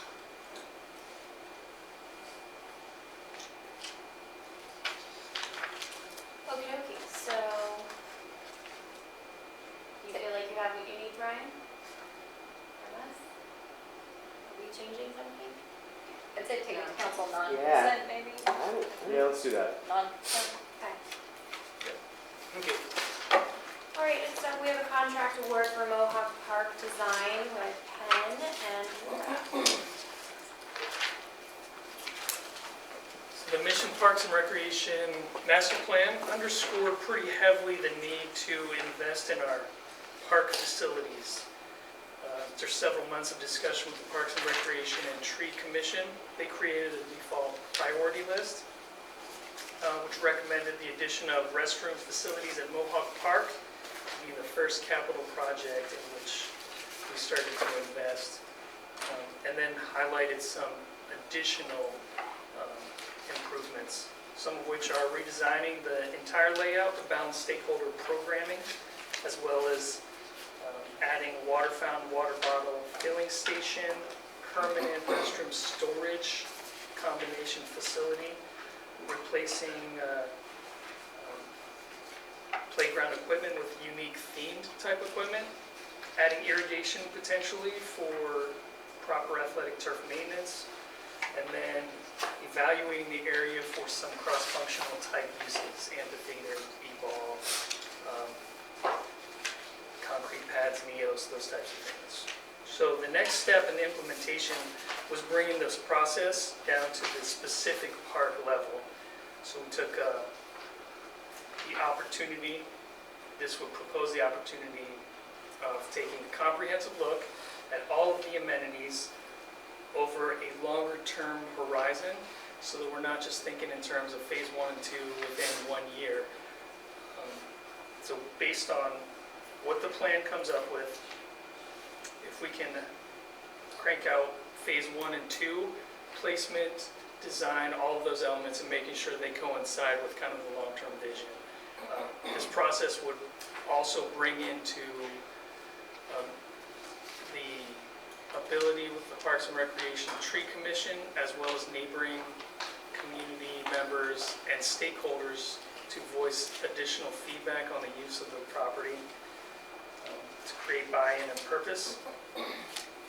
So we solicited, reached out to landscape architects. 9 of them were directly contacted, 3 of which got back to us with a specific proposal. And the scope of that proposal included site analysis, public engagement element, as well as preparation for the conceptual design and park layout, and then the conceptual design of a specific restroom facility. Of those, Confluence rose to the #1 spot as the most responsive proposal based on their experience, past performance on projects that we had partnered with, as well as their partnership with SFS Architecture firm. And so we are recommending that we accept the bid or the proposal from Confluence in the amount not to exceed $30,000 for the conceptual park and restroom design, as well as public engagement element for Mohawk Park. You betcha. Well, it Yes. doesn't say anywhere. Well, yes, on bullet number 2, part of that new restroom storage facility, there will be a water fountain, water bottle filling station. Are we expecting that? And the little doggy bowl. Perfect. Are we expecting that similar things like this are going to come forward in the next few years for the other parks? Yeah, it's a great question, Nick. So part of this process, we wanted to kind of internalize the best practice in engaging with the community. So we do want to make it as professional and to this level, but not necessarily leaning on the expertise of an outside firm like Confluence for each stage of this process. Yeah, I think once we build the steps on engagement, we want this, this, and this as a deliverable, then we can do that internally with our constituents and then reach out to the landscape architecture firm for the conceptual elements. Okay, I know, I mean, just with the money that's been spent on the Parks Master Plan in the past, this is pretty Right. significant, and Right. I just want to be cautious of going down the path of every time we want to make any park improvements, it's another $30,000 study here or there. Yeah, I completely understand that. And from my perspective, kind of the catalyst of this was, I come in with a lot of experience Yeah, developing parks, but not everyone in Mission trusts my experience. And maybe that doesn't transfer to the use and practices of our citizens directly. And so we wanted to kind of create some buy-in, make this a premier level park, because we really only have 8 opportunities to set ourselves apart, right? Mission only has 8 parks, and we need to do them as perfectly as possible. And I think for number 1, we want to do this way, and then we can not lean so heavily on that for the further. Yeah, then we go pay for the pretty picture part, right? In terms of the because the conceptual design, I think you do have to go, we will have to go out of house for in each of the parks, so that we have not only that ability to be thoughtful about how we incrementally add the amenities, but that we also have something that we can be a very public, forward-facing document that says, here's the plan for all of this. I just get a little concerned, I know Penn, you weren't here for any of this, and Right. things have changed a lot in the department and the direction of everything, but spent a lot of money in that Parks Master Plan. I hadn't seen anything tangible come out of that $70,000 or whatever it was that was spent on that. And not to mention a lot of time that I know you and other people here put into that. So just making sure that we're cognizant that we should be driving towards something and not also going on the path of every time we want to do a small improvement in the park that it's 30 grand for this and 20 grand for that, And then we get nothing. Well, and I think that... Shiny, pretty. Just make sure we get our bang for our buck. No, right? absolutely, and I think that you would, if we had been positioned to move faster to implementation of that, this is exactly you would have seen this same step, you just should have seen it 2.5 to 3 years ago, right, as opposed to today, so. Sally has a question, and then Darcy. Yeah, along the bang for your buck point, I noticed that it said they'll prepare 1 to 2 designs. I'd just really like to see, especially if we're using this as a first test case, 2 designs. Having only 1 option doesn't seem great to start. Yes, I agree with that. So initially, we had discussed, so Confluence, we had a kind of a rough idea of what was a deliverable. We've since gone in and detailed exactly what that looks like. So for them, they're going in with actually 3 different mock-ups, Okay. and then getting feedback from the public and their process. Then we'll somehow gather all that information, kind of evaluate it, present it to the Parks and Recreation Tree Commission, Okay. and then they'll come up with their concept. Confluence will come out with another 2 options, and then we'll kind of go through the steering committee process. Great. So yeah, great feedback. RC? So, can you remind me, because I think that we did start this discussion last time this was brought up, how we came about with Mohawk Park being chosen to be the first? I know that there were issues with waterworks and getting below, underground and everything like that. How did we get to, out of all of our parks, this one to be the first? It was, Well, you probably can't answer that, because you weren't I- here for some of that. You I've can just say heard yes. it anecdotally afterward, but you were probably in the meetings. I had heard that had the most stakeholders involved and was the opportunity to check off as many boxes as possible with the people that utilized a park. Okay. Yeah. And a park really where, since the city purchased it, we've not made any investments in it, right? I mean, we tore down the school building, That's it. and that was it. We put a trail around it. We redid the trail. Trail was there. The trail was there. We redid the trail. Because I want my trail done, Broadway Park. I want to commend you for I'm studied to death, but I've been on a long, long time. I really want some implementation, but I like the fact that you're not looking out for piecemealing. Get this today, next year you're planning a holistic approach to what it could be. And I think that will save us money down the line because we have a professional looking at it. It makes such a difference. So Thank you. Thanks. I have just a couple of things, but I would like to see the Parks Master Plan key priorities matched with what these new priorities are, how they meshed it, what this looks like, I don't know, how they mesh together, and then since the Parks Master Plan, what deliverables we've had. And, you know, with, again, thinking, this is something we talked about in the retreat, but thinking about the sales tax renewal and what real percentage will be available to us in the next couple of years before that comes up, and how that can be prioritized over what needs have been identified and where those will all shake out. Because I want to know that I can go to Ward 1 folks and say, this isn't just happening in Mohawk, it's coming to us. You know, but I don't want to make those false promises also. So if we can figure out a way to see that visually, I think that would be really helpful. And I think that's all I have. Yeah, that's a great point, and I've actually seen something like that in my previous employment, where part of selling that special use sales tax, they have the bridge of project to project to project, and that helps drive, you know, some of that pitch. So yeah, we'll definitely create that. And to be clear, the 30,000 is included in that 250,000 that's allotted in the budget. So then there will be 220,000 available for construction. Correct. Which we think is sufficient, right? For new phase. For the restroom Yes. only. Absolutely.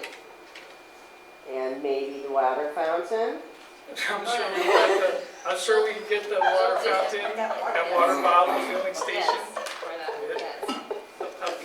I think seeing just like a general breakdown of Parks and Rec finances would be extraordinarily helpful, not just for me, I can't speak for other people, but I think it would be really helpful to see what is available and anticipated and where we're going with that.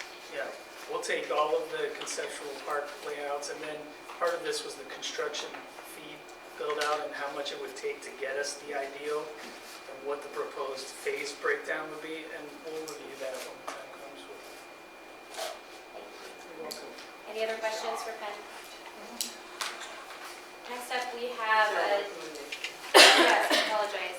On consent? I think we should take it to consent. Unless anyone really objects to that. It is consent, I'm sorry. No, Yeah. I thought you said it was not consent. Oh, if you want it I just non-consent, think that's somebody fine. needs to bring up that we're on top of it. Okay, yeah. Somehow. Yeah, I would prefer GM non-consent, I think, yeah. All right, number 7, discussion of marketing branding project. So don't go too far. With Laura and Penn. So one of the things that we included, we actually kind of started this conversation in 2018 when we put the 2019 budget together. But certainly looking at particularly marketing opportunities at the community center as we started to really feel some impacts as we affectionately refer to them as the Planet Fitness effect and some other things in terms of declining revenues. And so we increased the marketing budget in the community center's budget, both in 2019 and in 2020, to the tune of about $30,000 in each of those years. And the thought was to take a proposal out, an RFQ out, to look at bringing those, really securing those marketing services contractually, rather than trying to bring a position in-house, knowing that there will really, finding one person who could meet all of those needs would probably be a real challenge. So we had actually prepared an RFQ, I think back in 2019, and with the change in director and that director's position being vacant, we kind of put that on hold, because part of what we said was this is going to be really important for the new leadership in the Parks and Recreation Department at the Community Center to be a part of this effort sort of from the ground up in terms of thinking about who we are and who our target audience is and how we best reach that target audience. So one of the first things that Penn did was kind of take that RFQ, dust it off, got it out. I think you sent it to 10 different firms, and you had 6 that responded. So 5 gave us an official proposal, and then 3 kind of didn't commit, but said we would be in it if your budget was around this amount. Which was about One was 300,000, 2 of them were 100,000. Yes. And that was just for basically Parks and Recreation and the community center. Now remember,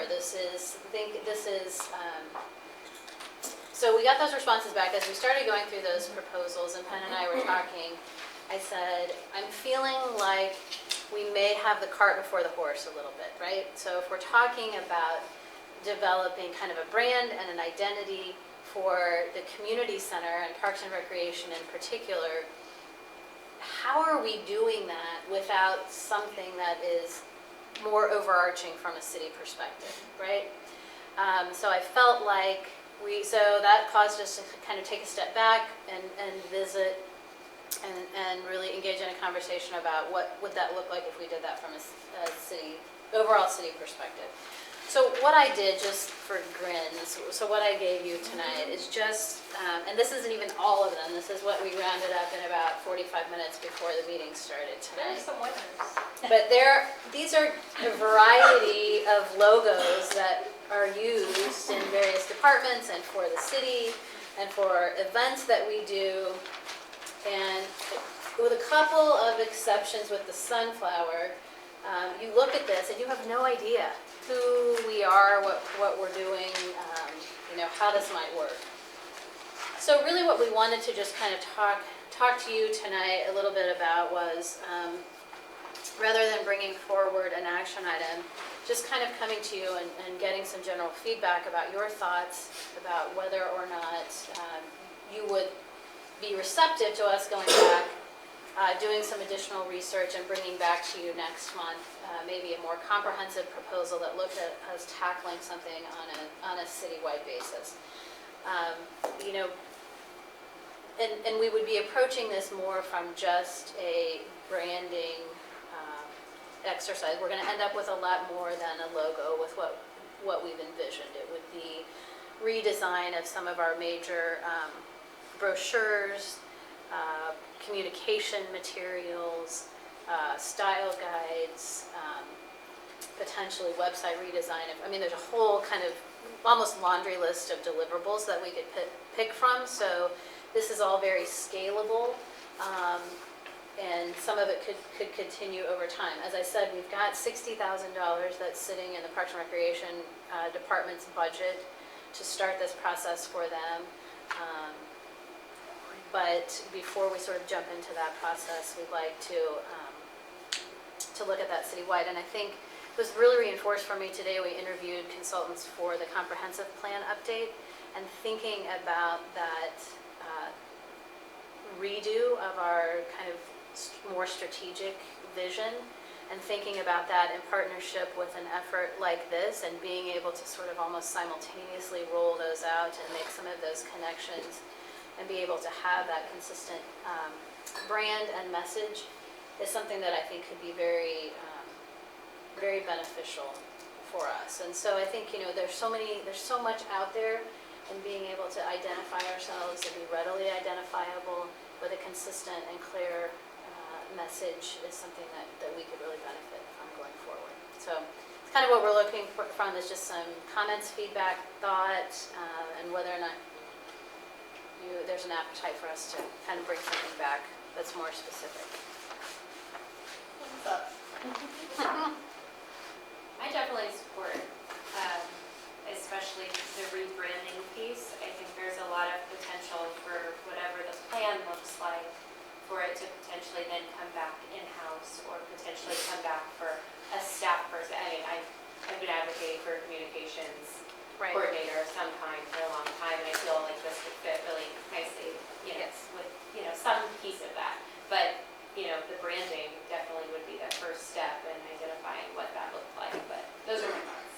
think as we've looked at kind of the specific deliverables, again, there's no way we could do this with one, we couldn't hire one person. And so I think that's really what's caused us to look outside a little bit and say, you know, can we go contractually and get that sort of breadth of expertise? And you're absolutely right, then what pieces of that can we own going forward?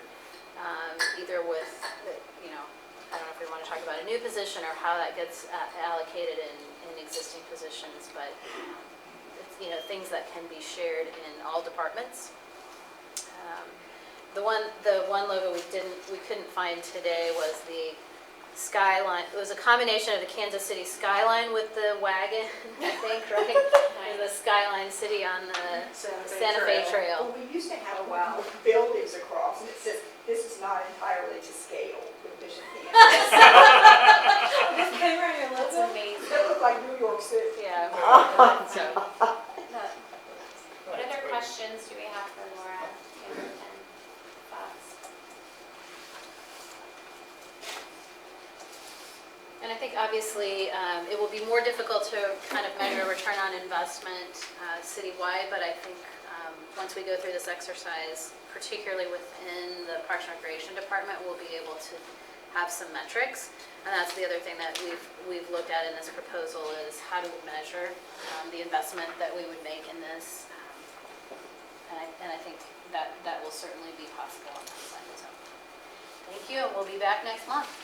One other thought, and I know I can probably go online and find the RFQ myself, but I think it would be interesting for council to see some of the various proposal, you know, whoever responded, and keeping that as close to mission as, you know, who better, I can't help but think as from word creative, Kevin Fullerton, who better has an idea of who we are as a community than say him, and knowing that's his field of expertise. I would be interested to see what he brought to the table, because I know he submitted something. Absolutely. This might be something that you want the community to weigh in on too. They can really think about what it's Well, what about having some open period where people could submit something and have a way to have a poll to vote on that potentially? Yeah, I mean, you know, part of what the kickoff of this involves is just research and discussion with various stakeholder groups and input, because it's not, you know, it's as much about how the community perceives themselves and what resonates as, you know, what we might select. So we'll look at kind of firming up the process and bringing that back to you. Thank you. Okay, next up we have Brent Morton with the snow plan update. Thanks. Which is always awesome. Yes, it Right. is. Since we've had our Move right first- through this thing. That's a great word. You guys did a phenomenal job managing the last snow event. This year should be even better, because we've got a lot No, more I meant the staff. one like last Last week. Oh, Yeah, that's that's tough. That's tough, but we handled it. So it's basically an update it is the update to the 2019-2020 snow plan. As you know, we're all landlocked, so there's not a lot of changes to the snow plan every year. A couple things that are probably going to get a little better this year. The last 2 years, we've been pretty short-staffed at Public Works, so we were running pretty lean crews and sometimes short on a crew and not being able to run a truck. So, I mean, I feel the guys and everybody did a great job last year, but this year we've got an extra guy on one shift, and we've got some interviews for next week, so potentially there could be an extra truck on every shift, so that helps button up some of these side streets and residential stuff and get to them quicker. Kind of go through what's in your packet. Our procedures for the guys on call, and you know how we start a snow shift. Our public works staff's on call 24/7 all the time. This really only comes into play during the winter months. You know, we have trees that come down, stuff like that, so you just kind of move through the list. But it's a 2-hour call-in window if they're not already scheduled. Usually we know the snow or ice is coming, so you already let them know, so there's really no call-in period. They show up, and if they got to wait an hour for the weather to turn or come in, that's when they get started. They get the trucks loaded at the shop. You know, we've got the great public works facility, so they can all sit inside, loaded with salt and ready to go in 5 minutes. So that's usually how we stage if we know the snow or ice is coming in. We've got 2 crews, a day and night shift. They run 12 hours. They do get a lunch break in there, an hour lunch break. Usually they take it within 30 minutes, you know, they're trying to do a good job, so they usually keep on top of the snow. Those shifts switch from month to month, so they're not just one shift stuck on night shift the whole time. Some guys like night shifts because the traffic's not there, but I'm not a fan of it, so it's good to move the guys around and give them a chance at the day shift and, you know, sleep on regular hours. Last year was a rough year, so there were some guys that spent a whole month on nights almost, so it starts to wear on you a little bit, so it's good to give them the opportunity to switch. The only time they will consistently run into the next month, if that storm runs between months, everybody stays on the shift until that storm's over, and then we flip-flop the crews. They check out the trucks. There's a pre-trip and a post-trip inspection. The inspection form's a little more in-depth than the daily one we use through the summer months, just because there's more stuff breaking and more stuff to keep an eye on. Since we got the spreaders and plows and the hydraulics and everything, and cold weather's just harder on steel and stuff seems to break a lot more, so they just keep a better eye on that, so they do a great job at that. Weather conditions, this kind of goes through when we throw salt, how much we throw salt. This is more of a guidance tool for the crews. We're a small city, so within 4 hours, if everything's up and running, I mean, we can pre-treat, we can treat again, so everything gets touched usually within the 4 hours. Maybe not the 24-foot opened up road, but you can get a car through unless, you know, we're getting dumped on with snow.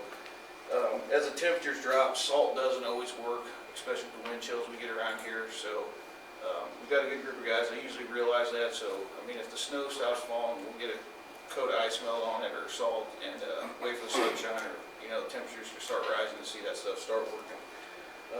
We're real good at keeping track on that. We usually don't have a lot of issues. We've never ran out of salt. Last year was the deepest I've ever seen us get into the salt dome, and still had probably quarter of the dome was still full when other people were running out. So they're conscious of that, and I think we get a good product. So I don't think we'll ever have that issue where we run out of salt unless it just snows for 4 months straight, and then we'll cross that bridge when we come. Be careful what you wish for. Yeah, right. Did not say that, Brett. 2 weeks, it's gonna be 60 degrees. We'll be out there patching again, and we all know what's going on. So we got them broken down into 4 routes. They're 4 designated routes, but there is a floater truck.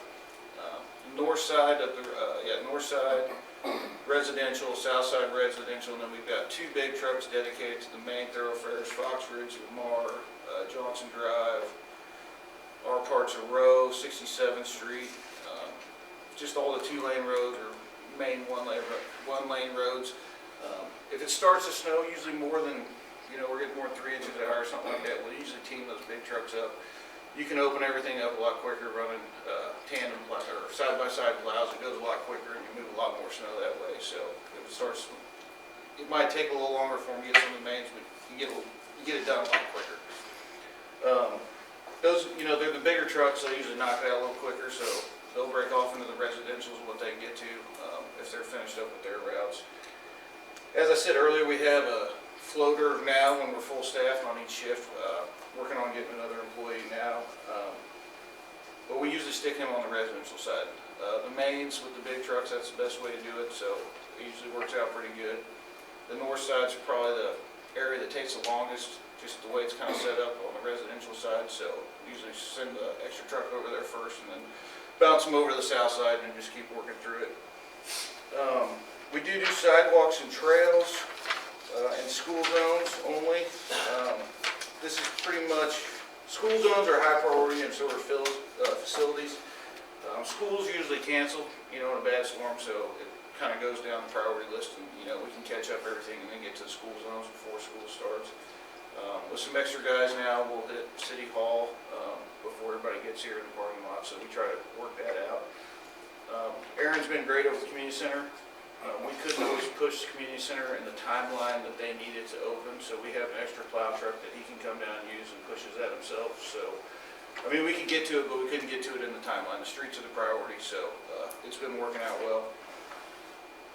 Trails are basically last on the list. We get to them relatively quick, but as soon as the streets are open, we got stuff melting, we'll send the gator out and we'll start opening up all the trails and Rock Creek Trail and just getting everything open. And with the gator we got now, 4 hours you can plow every park trail and every piece of sidewalk that leads to Rock Creek Trail and get that stuff all opened up. it's a pretty good process, goes pretty smooth. But no real changes, routes are all the same. The guys do a great job, we don't have a lot of issues. I mean, last year was a rough year. The heavy snows are the only thing that really causes a lot of problems, or ice, with trees coming down, power lines coming down. That can delay our guys setting out barricades, moving trees, street lights coming down, traffic signals failing. So that's when we come into issues when neighborhood or residential people, they're saying we're not getting to them, but power lines are high priority, setting out barricades and, obstructions in the road so that, you're bringing a guy back to get in the loader or something else to get barricades. So it slows it down quite a bit. That's about all I got. I mean, any questions or concerns or anything? It's all basically the same every year, and the guys do a great job, so. Thanks for Yeah, Okay. You guys do a great job. Thank you. I'll let everybody know. All right, next up we have Celia Duran with the Rock Creek Channel Design Modification.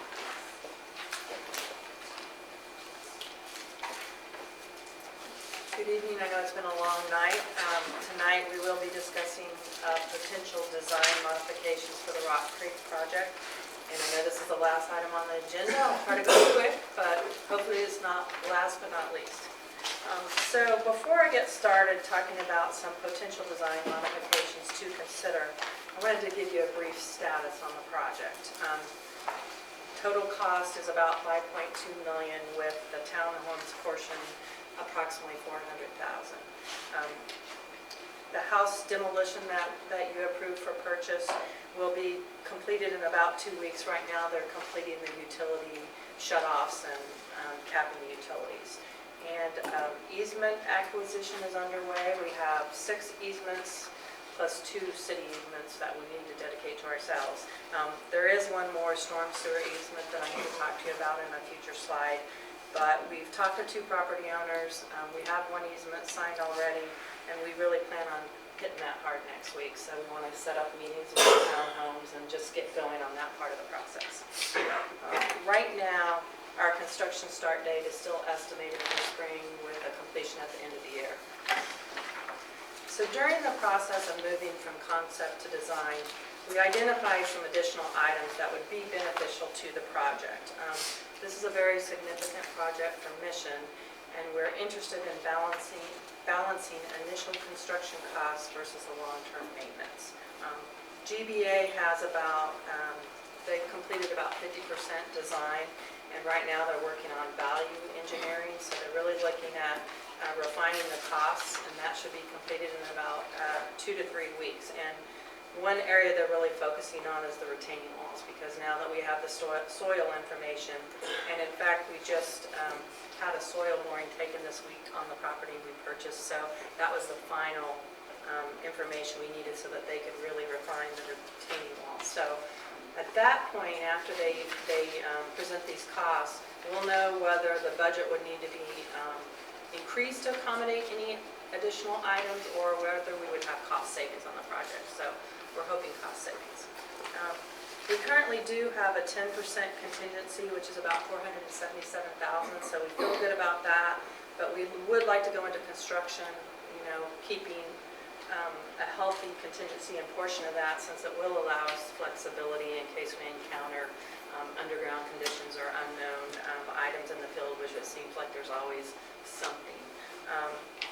So the 6 additional items to be discussed tonight will be presented to you in prioritized order by staff as well as administration. The first 3 are items staff believes are necessary to add to the project, and the last 3 are choices that we believe will benefit the city by increasing property values and or reducing future maintenance costs. As you know, we generally fund stormwater projects with one pot of money, stormwater utility, so any savings or increases to the project will take away or add to future stormwater improvement or maintenance projects. So it's always important to have this discussion, because as almost every city, or I would like to say every city, we have a lot more needs than funding, and so due to our aging infrastructure, so it's always important to have that discussion. So at the end of the discussion, staff is hoping to have feedback on whether council would like to include some of these items if we have cost savings, or if we have, the final cost estimates, if we have some savings there. Since this is a time-sensitive project, we'd also like to be able to make some decisions on these items and prepare some bid alternates, so once it comes in, we're ready to hit the ground running. Not yet. So, before we discuss each item, I'd like to briefly talk to you about project budgets. So our goal in Public Works in the city, and I know your goal as city council, is to complete every project on time within budget. And for this to happen, it's important to spend time up front before the budget is set, walking the site, discussing the project needs and goals, having detailed discussions between staff, the designer, and the stakeholders. So the budget is set that will meet those needs and goals, and we've looked at all the considerations, so we have, we built a budget that will meet those goals. So as in this project, a good practice is always to have, when you build a budget, a little contingency so that you can accommodate minor changes from conceptual to design, because there's always something that comes up, like a utility or an unknown subsurface condition. So that's how we like to set a budget. I understand that the budget for this project was initially provided in a preliminary engineering study that was prepared to submit to the Johnson County Management Program in 2017 by GBA. And I believe that Black and Veatch originally submitted a preliminary engineering, so I was surprised to see that GBA's was in 2017, but I think they took Black and Veatch's numbers and updated it for 2017. So SMAC will only pay for the least cost alternative, and they'll only provide funding necessary to meet the intent of the project. So if we have long-term maintenance, items to reduce costs, they're not going to pay for that. They're going to pay for items that meet the goals. So in this case, it was stream bank stabilization and reducing flooding on Markway. So additional items that are added above the original project goal, like I said, reducing long-term maintenance costs or other items or enhancements, they won't be paid for by SMAC, so they were not included in the PES at the time. So when the city decided to proceed with this project, GBA took a look at the numbers in the 2017, reviewed them, and they felt that the budget was appropriate to proceed. Because this was a fast-track project to address the pavement subsidence and erosion, it was assumed the scope was ready to go for the PES. And so the budget was set, and there wasn't some additional review or discussion about, long-term maintenance items we could do to reduce that until the project kickoff. And so some of those items weren't considered, where in the future, we will diligently work to take an active role in the steps so the project costs and any additional project enhancements are discussed and considered when we include it in the budget, or when we prepare the budget. So just wanted to explain that. I don't know if you have any questions, but feel free to ask me any questions as we go along. So the first item is pavement rehabilitation. And I'm going to go ahead and talk about it, but as I talked to GBA after I prepared this discussion item, they looked at refining some different costs, some areas where they overestimated. So they have told me that this item is already included in the budget. So I'm going to go ahead and talk to you about it, just so that, since it was mentioned. But this includes additional curb and pavement replacement on the Wendy's parking lot. They put a geogrid behind the wall. They're designing that, so it took an additional extra space, and so that cost would be included in the design, as well as the curb and pavement replacement on the MD management tract. We're proposing to use that for construction access and staging. So we're already replacing pavement in this area, and this would be in addition to it. These costs weren't originally in the cost estimate. For Wendy's, as I mentioned, the geogrid added some additional costs, and then we didn't determine the access and staging location until preliminary design. So as I said, these costs are already included in the budget. What is the second location called? That's the MD management that we want to use for staging and access into the channel. It's just the parking lot behind Security Bank there. Got it. Yeah. The next item that was not included included is storm sewers. So as you see on the north side of the channel, the orange lines, those are two 24-inch CMP storm pipes, and they were abandoned back when the Martway street work was done about 10 years ago. They were capped, but they weren't filled with flowable fill. So as we looked at this project, we really thought it would be a good idea to go ahead and do that, because if we don't do that, then there could be some future settlement over the parking lot. And so we don't want to pave it and then have to go back in later on.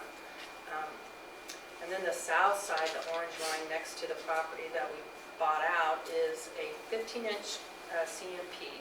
And the pipe draining stormwater from 60th Terrace is tied into the existing Gadian basket wall, and it drains into the Rock Creek channel.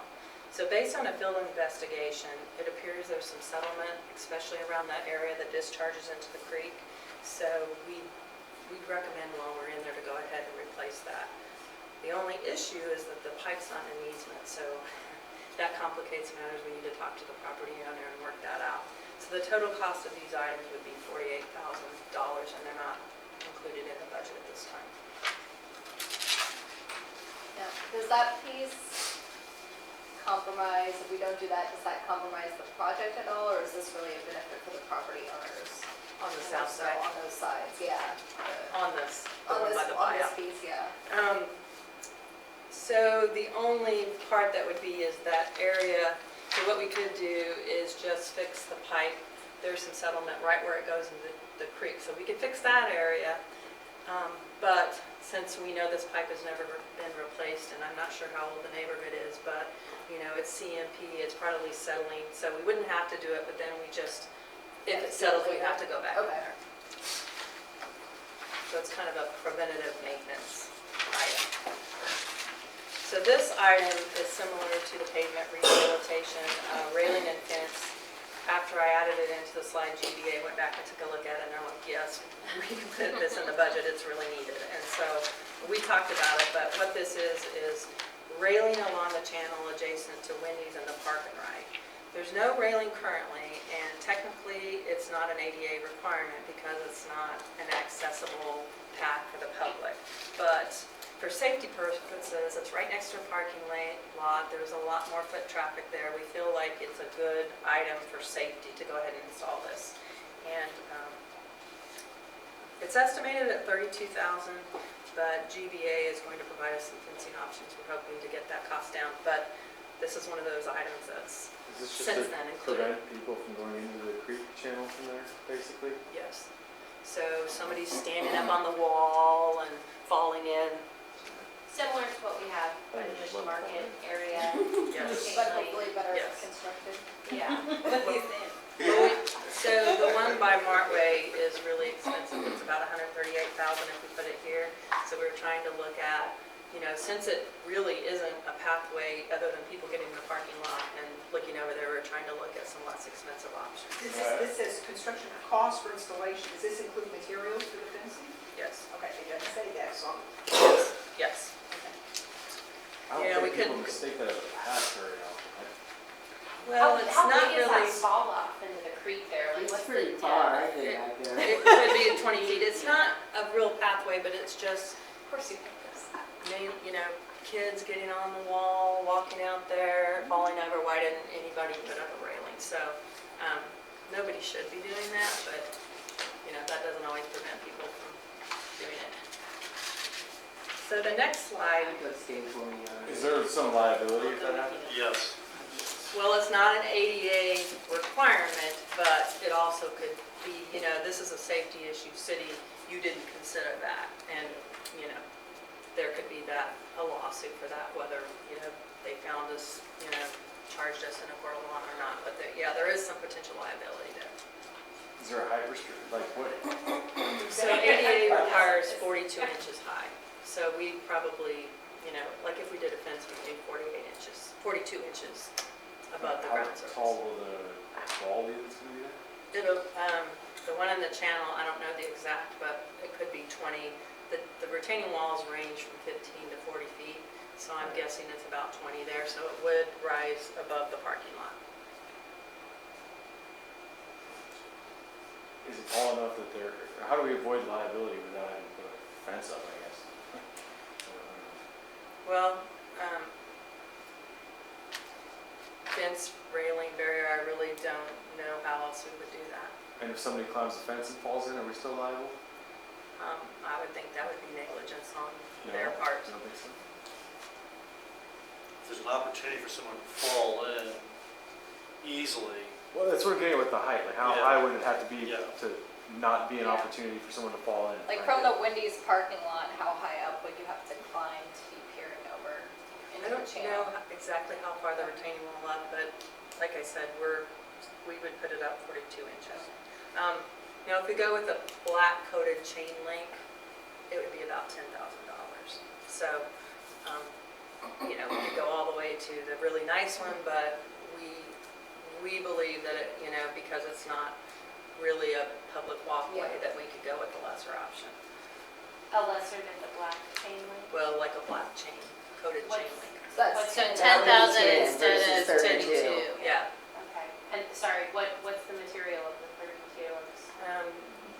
They're going to provide us with different railing. Okay, like more of a railing, okay. Yes. Okay, just curious. Okay, so those were the first, that we're saying we feel are requirements, but 2 of them have already been added in. So the next 3 are choices that we can make. And so this is floodplain removal, and this would include the retaining wall shown on the slide. During the PES, the focus was the stream bank stabilization and reduction of street flooding.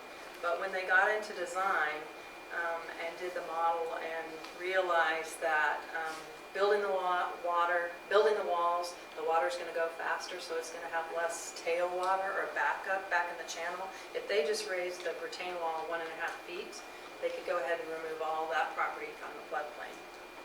So that's about 2 acres, and the cost is $14,000. Now, the city would handle and pay for the cost of the permit to do the official maps to changes to FEMA, but we would handle that outside in our budget. So we feel like this would increase property values for the city. Laura, do we have any sense of what the corresponding property tax benefits would be to doing that? Well, we wouldn't necessarily see property tax benefits, so it's more, not immediately. I mean, if the property were sold and/or, I think part of it is it allows the greater potential for redevelopment. So anything that's in the floodplain, right, has to be brought out of the floodplain before any redevelopment could occur here. It also saves these property owners from having to purchase FEMA flood insurance. So, we might be able, I don't know that we would see an immediate impact, but I think over the long term, we absolutely could benefit from that. So the second item is an access ramp. So the access ramp would include additional retaining walls, pervious pavement for the ramp, and curb and pavement replacement on the park and ride lot. And the cost is about $100,000. So this wasn't included in the original budget, but it was a project enhancement to reduce long-term maintenance costs recommended by staff, so that we could have access to clean the creek and remove debris in the future. And I think the thought was really, after we hired Kissick earlier in the year and paid $148,000 for them to get into the creek, if we could have a ramp whenever we need to, then staff could go ahead and use their equipment and go down there. So it would save us money in the long run. How often do you anticipate cleaning the creek? Well, that's what we talked about. It may not be until the next 10 years. But when, it's going to be sometime. It is a lot of money. But sometime we're going to need to do it, so it's just a consideration. And like I said, we have to balance this with other projects and maintenance, and so, it's a difficult The decision. initial $148,000 actually looked at the contractor going in and doing any kind of cleaning, and then we would pay subsequent to that. Is that correct? We would pay the $100,000, and then staff would take the equipment. No, the initial Well, what's happened before. $148,000. Oh, that was paid to Kissick. But there was no, what was the basis for the creek getting cleaned at that point in that $148,000 activity? Wasn't that where all those big Right, the rocks rocks and stuff were were pushed underneath? through, and From we the had to get them all gateway. out, yeah. We inspected it during the bridge and there was, Brent showed me some pictures, there was all this rubble everywhere that was big blocks and, so we could, in the future, we may need to get in there and remove trees. We may need to remove some rubble if there's a big storm. How would we do that if we didn't have this ramp, I guess is what I'm asking. We probably have to You think hire of it out. hire it the way we did And- previously. And what they did is on the property, is it east of the gateway, they had a big crane to lower the equipment down and they drove up into the channel. So this was a thought that, we don't need this right now, but in the future, it's something to consider. Based on your experience and your PE background, is $100,000 for that ramp valid? I understand the need to get in the creek and that's our access point, but is that? Is that a good cost? Yeah, it's a good cost. It's a lot though. I mean, it's a lot when you think about Especially it when as they're a already project. doing all this work, you think some of Yeah. that could be.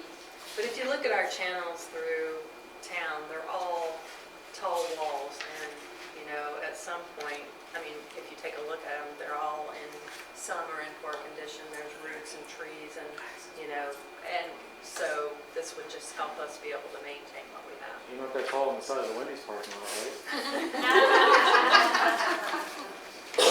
I'm just trying to look futuristically, if we need Worry it about once people every climbing in 5 there years, what would it cost to have somebody go in and clean out this Probably. portion of the hole So probably 148. Yeah, about 148,000. each time they clean it? Because they've got to get the crane, drop the equipment, go through there. Now, if there's not as much rubble to remove, it wouldn't be that much, but there's still those main overhead costs. That'll get you every time. Right. The last one is probably our most expensive option or choice.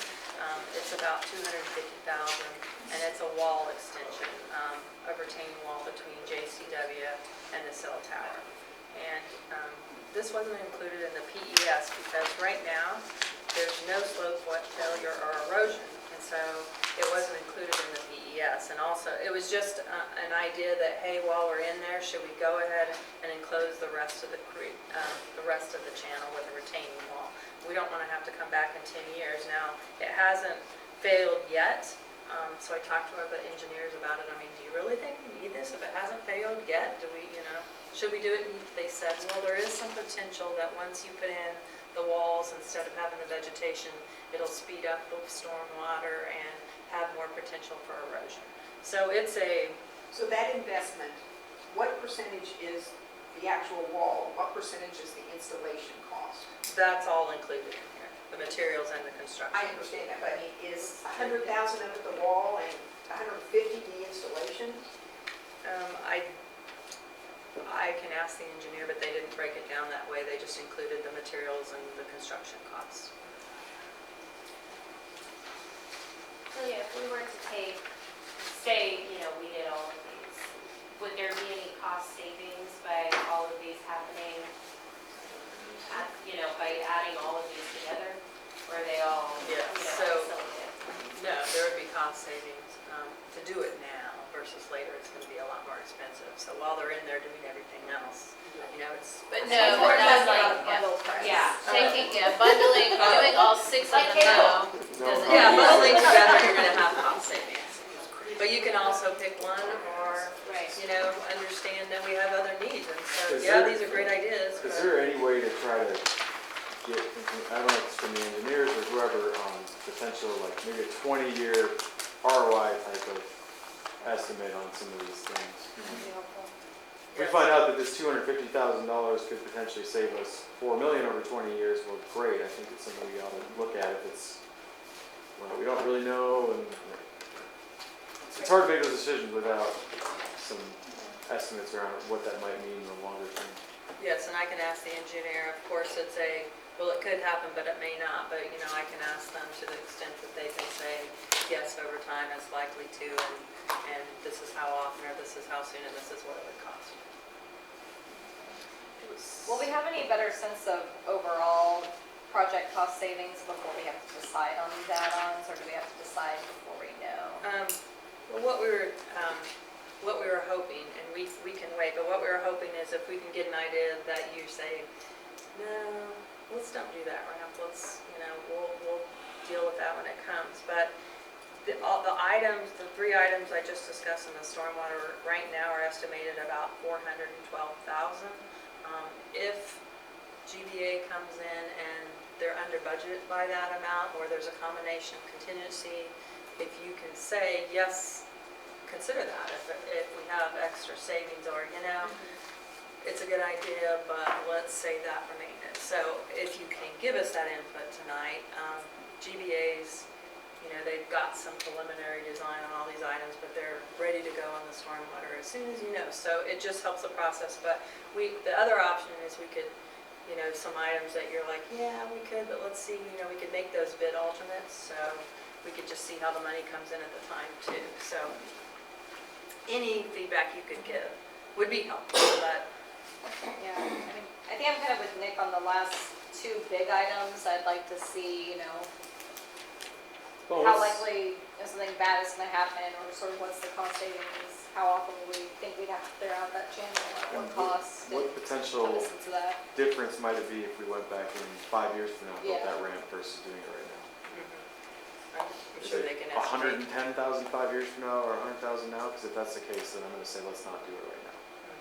Is it 4 times as much 5 years from now? Then maybe we would start to consider it. So hopefully they can calculate a number, and it's really a matter of inflation. So we estimate about 4% inflation every year, and sometimes it's lower on construction costs. Sure. Well, And But then happy to come bundling back it. in. And but then is there once- some economy of scale for doing it at the same Right. time as this other Yes. stuff Right, that, and that's that we're what seeing benefit of? mobilization. Right, because Right. they're already down there, Right. the equipment's already here, we've Yeah, got the if we- expertise And here. if there isn't, then Well, there is that, because on a large-scale project, you're going to have economies of scale, you're going to save more money. But I can try to get them to, give me their best estimate of what that could be. And this is a big expensive project for us, I would hate to not do it all the way, Sure, yeah. I always worry about that, but we should also be able to justify. especially with the CMP pipes, at least, with that kind of thing, sure. Yeah. Yeah, some of the smaller items, I think the storm sewers, the railing/fence. I don't like the road. Just going to be There you honest. About it. Okay. What if we get down And to it's $10,000? definitely the floodplain removal. I don't think it's no a shame. That's me. Make the wall higher. I think everything up to the access ramp and wall extension, and hearing some more information about those 2 and deciding from there on those 2 would be kind of where I'm at. And by the way, making the wall higher over that one section is like less than half the cost of what we're seeing for that fence. I don't know if that would translate over to making the wall higher at the Wendy's parking lot too. But Well, if we don't use a fence and we do a wall, it's a parapet wall, so we're adding more blocks. We're adding 42 inches of blocks up, so it would be more expensive A than lot more, some yeah. kind of a barrier or a well, it's fence. a lot cheaper on the other section. It's only 14 grand. On the other section's proposed up here, right? Am I reading that wrong? Adding retaining wall height to limit flood overflow right here is 14 The grand. floodplain. Well, That's a bigger section than what's next to that. that's the Wendy's 1.5 parking lot, if I'm not mistaken. feet on that wall. This wall would have to be 42 inches higher, as well as, 42 inches additional from what it's already going to be. well, I'm estimating that. I need to look at how high they're designing. If they have it up already, then it may not be quite 42 inches. But this wall, because of the soil conditions on Wendy's, also has some geogrid, so it's a more expensive to put that in behind the wall to stabilize the soil. Okay, so I think we know, try to get GBA as quickly as possible to kind of their final cost estimates and the additional savings that they might be able to generate. Yes. Is there an agreement on the storm sewer and the floodplain removal tonight? Yeah, Yeah, I'm I think so. definitely with those, for sure. Okay. Okay. Well, we'll go ahead and get them designing the storm sewer, because it's going to take a little time for easement, but I'll ask them for more information on the ramp and the wall. Thank you, great job. Thank you. So, next up, we have a couple other things. Do you want to do department updates? Or do First, other- Yeah, I didn't come up with anything really great. So, Okay. I don't know, Chief, do you have any updates from the police department?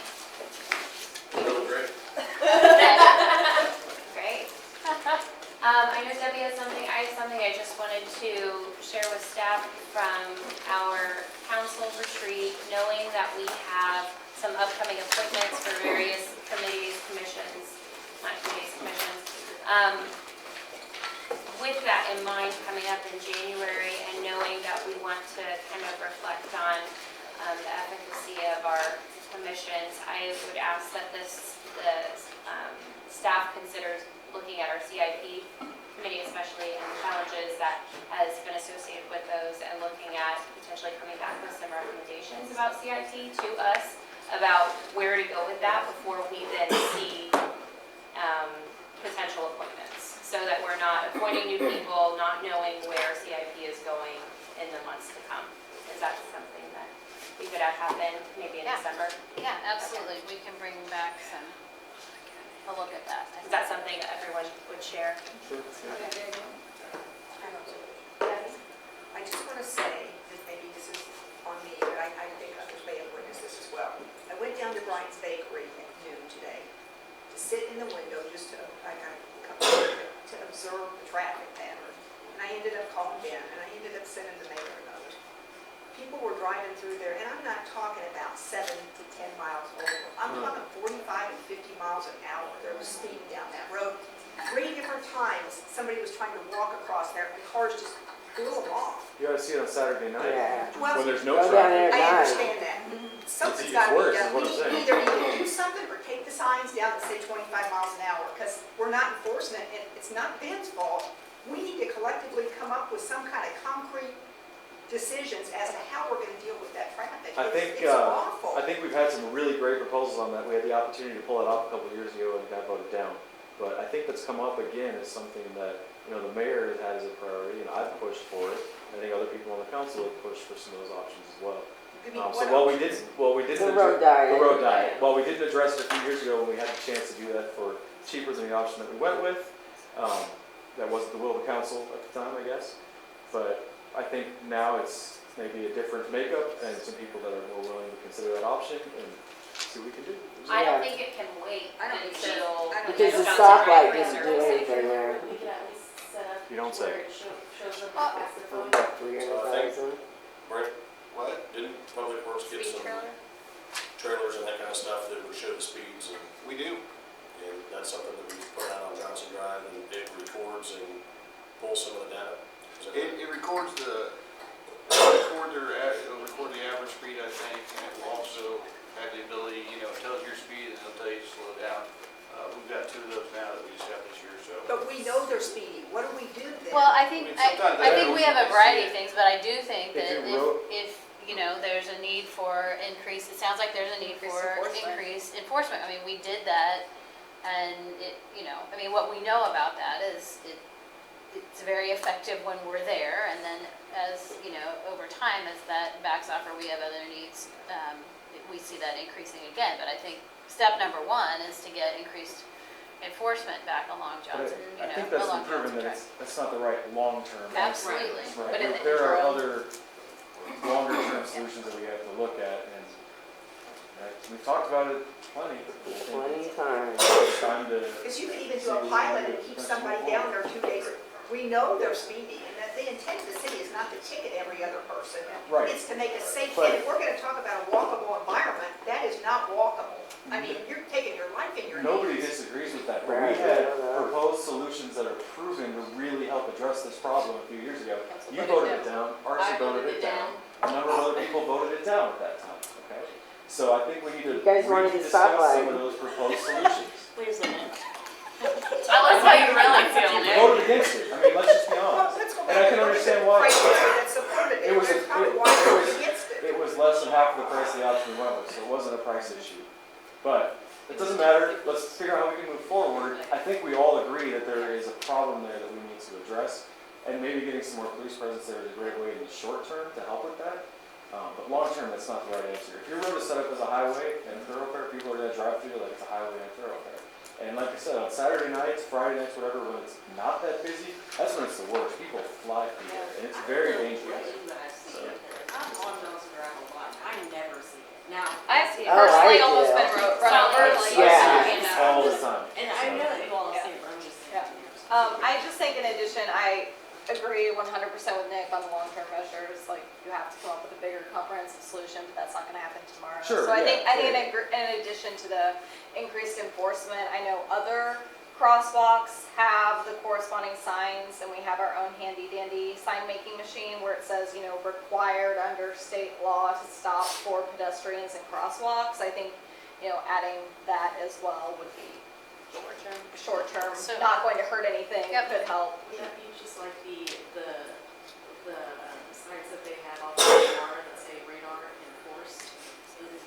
It's specific to rules about crosswalks, like that's state law, that you have to Yeah, stop for we pedestrians used to and have them in the crosswalk. middle of the intersections, Yeah. I guess they got run over quite frequently. Those Yeah. Well, people were stopping there. So So, Laura, I'd is like it to better possible control that staff can come up with a potential opportunity for a conversation sometime early 2020 for us to? How about December? This You is know, what there's you a do. No, report- Another study. I don't want to study.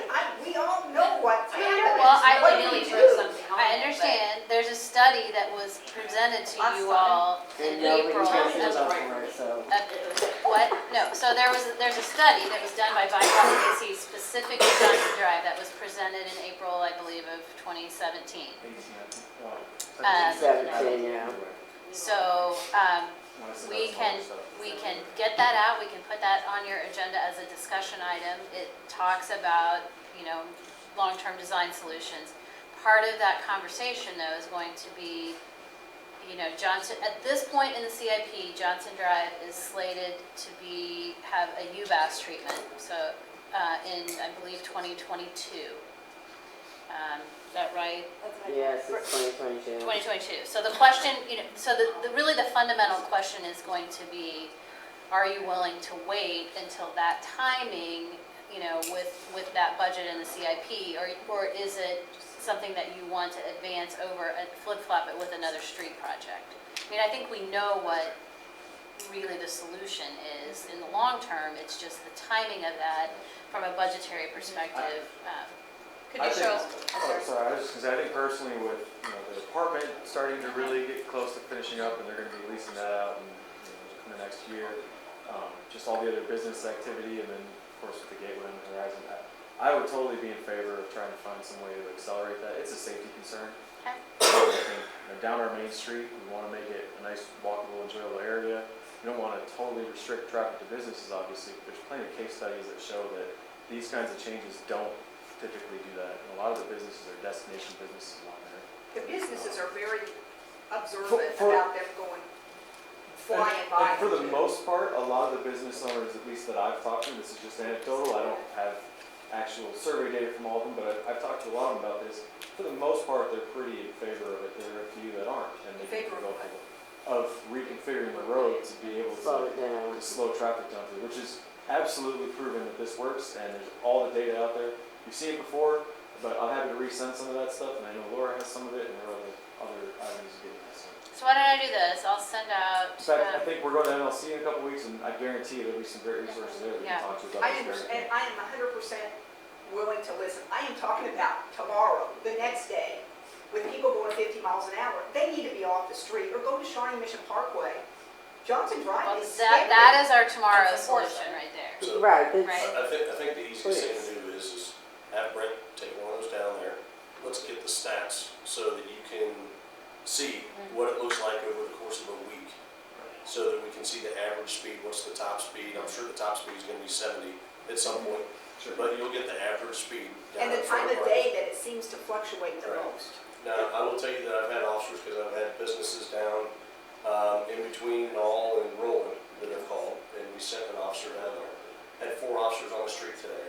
And besides being at Children's Mercy Hospital and somebody abusing a 3-year-old kid and everything else, we ran 21 calls today. We wrote 4 tickets on Johnson Drive today, and 1 of them was for speeding. So when we have time, I get people out there. But even when I have a traffic car, we're running 3 accidents a day, and when you figure 5 calls and people at Children's Mercy Hospital and half my detective division's out there, I don't have anybody left, even a traffic car, to go out and write those tickets. And I So, totally respect where you are, but when the statement comes that, well, only one, how long was someone there looking for someone speeding? I mean, you kind of have to have a measurement or a gauge. If someone wasn't there, they may have just gone by and that guy was speeding. I sat there for a half hour. I mean, I was shocked, and I'm not don't get shocked very often. I couldn't believe, I mean, they were flying by. If somebody had stepped out in that street, they would have gotten I killed. think there's a press opportunity here too. We get the things out there. We put out a potentially a press release that says Mission doing a big campaign to get speeds down on Johnson Drive. Something along those lines, get the word out to folks, because a lot of people that go down Johnson Drive are commuters, and they'll hopefully see that, and, you know, and then it'll get it on the minds of Mission residents that we're looking at getting it just for short terms. Especially if we talk about a walkable community. It is not walkable. Right. So I will send out the study that we looked at previously before the end of this week. We'll also plan to put it as a discussion item on in December, but that way you all aren't waiting for December's committee packet. So take a look at that, and if there are other things that you want us to collect and bring forward to be part of that discussion in December, let us know, and that will give us an opportunity to pull that together. But I think that's great. Yeah, that sounds Could we perfect. have someone like Bike Walk KC or organizations who are involved in this sort of thing? I don't know if they're particularly sensitive, but. Sorry, Kristen, Or I thought Kristen unrelated was going matter. to fall out of her chair. But you know, organizations who work on walkability and things like So that. the it report might- that I'm going to send was from them? was created by Bike Walk KC. Okay. So I mean, also just a presentation to council at some Yeah, point might so be let's useful as well. again, let's look at think, that, look at the report, and then you tell me what, you know, if you want a presentation, do you want them here at the December meeting, who else do you want to have I'll involved? also reach out to Sean Partang, he's on one of our committees, and he's a traffic Some engineer in the state of Missouri, and he's got a lot of knowledge about this specific thing. I know he's come to talk to us before, I think it'd be good to have Yep. he's available, Yep. so I'll mention it. Absolutely. Laura, maybe something good to bring to would be some potential CIP slated opportunities that could be, could be flipped out, with getting this expedited in 2020. We good with that part? I have one last quick thing. Sorry, Kristen, but maybe you can help weigh in on this, because I haven't Don't put heard on anything your more about shirt. it. Do we have any updates from Roland Park on the annexation process, where they're at? Yes, we're meeting on Friday. Meeting on Friday, so they didn't take our bid? Did they not vote on We're it at still- all? They we're just within need the a little range. bit more information, and we've given them all of that. We're within the range, are they within the range? Yes, Are I they- believe all parties are committed to the range, it's the number within the range, And we should find out, what, the next meeting? hopefully. Okay, anything else, Thanks. guys? God knows. Okay, thank you, that concludes our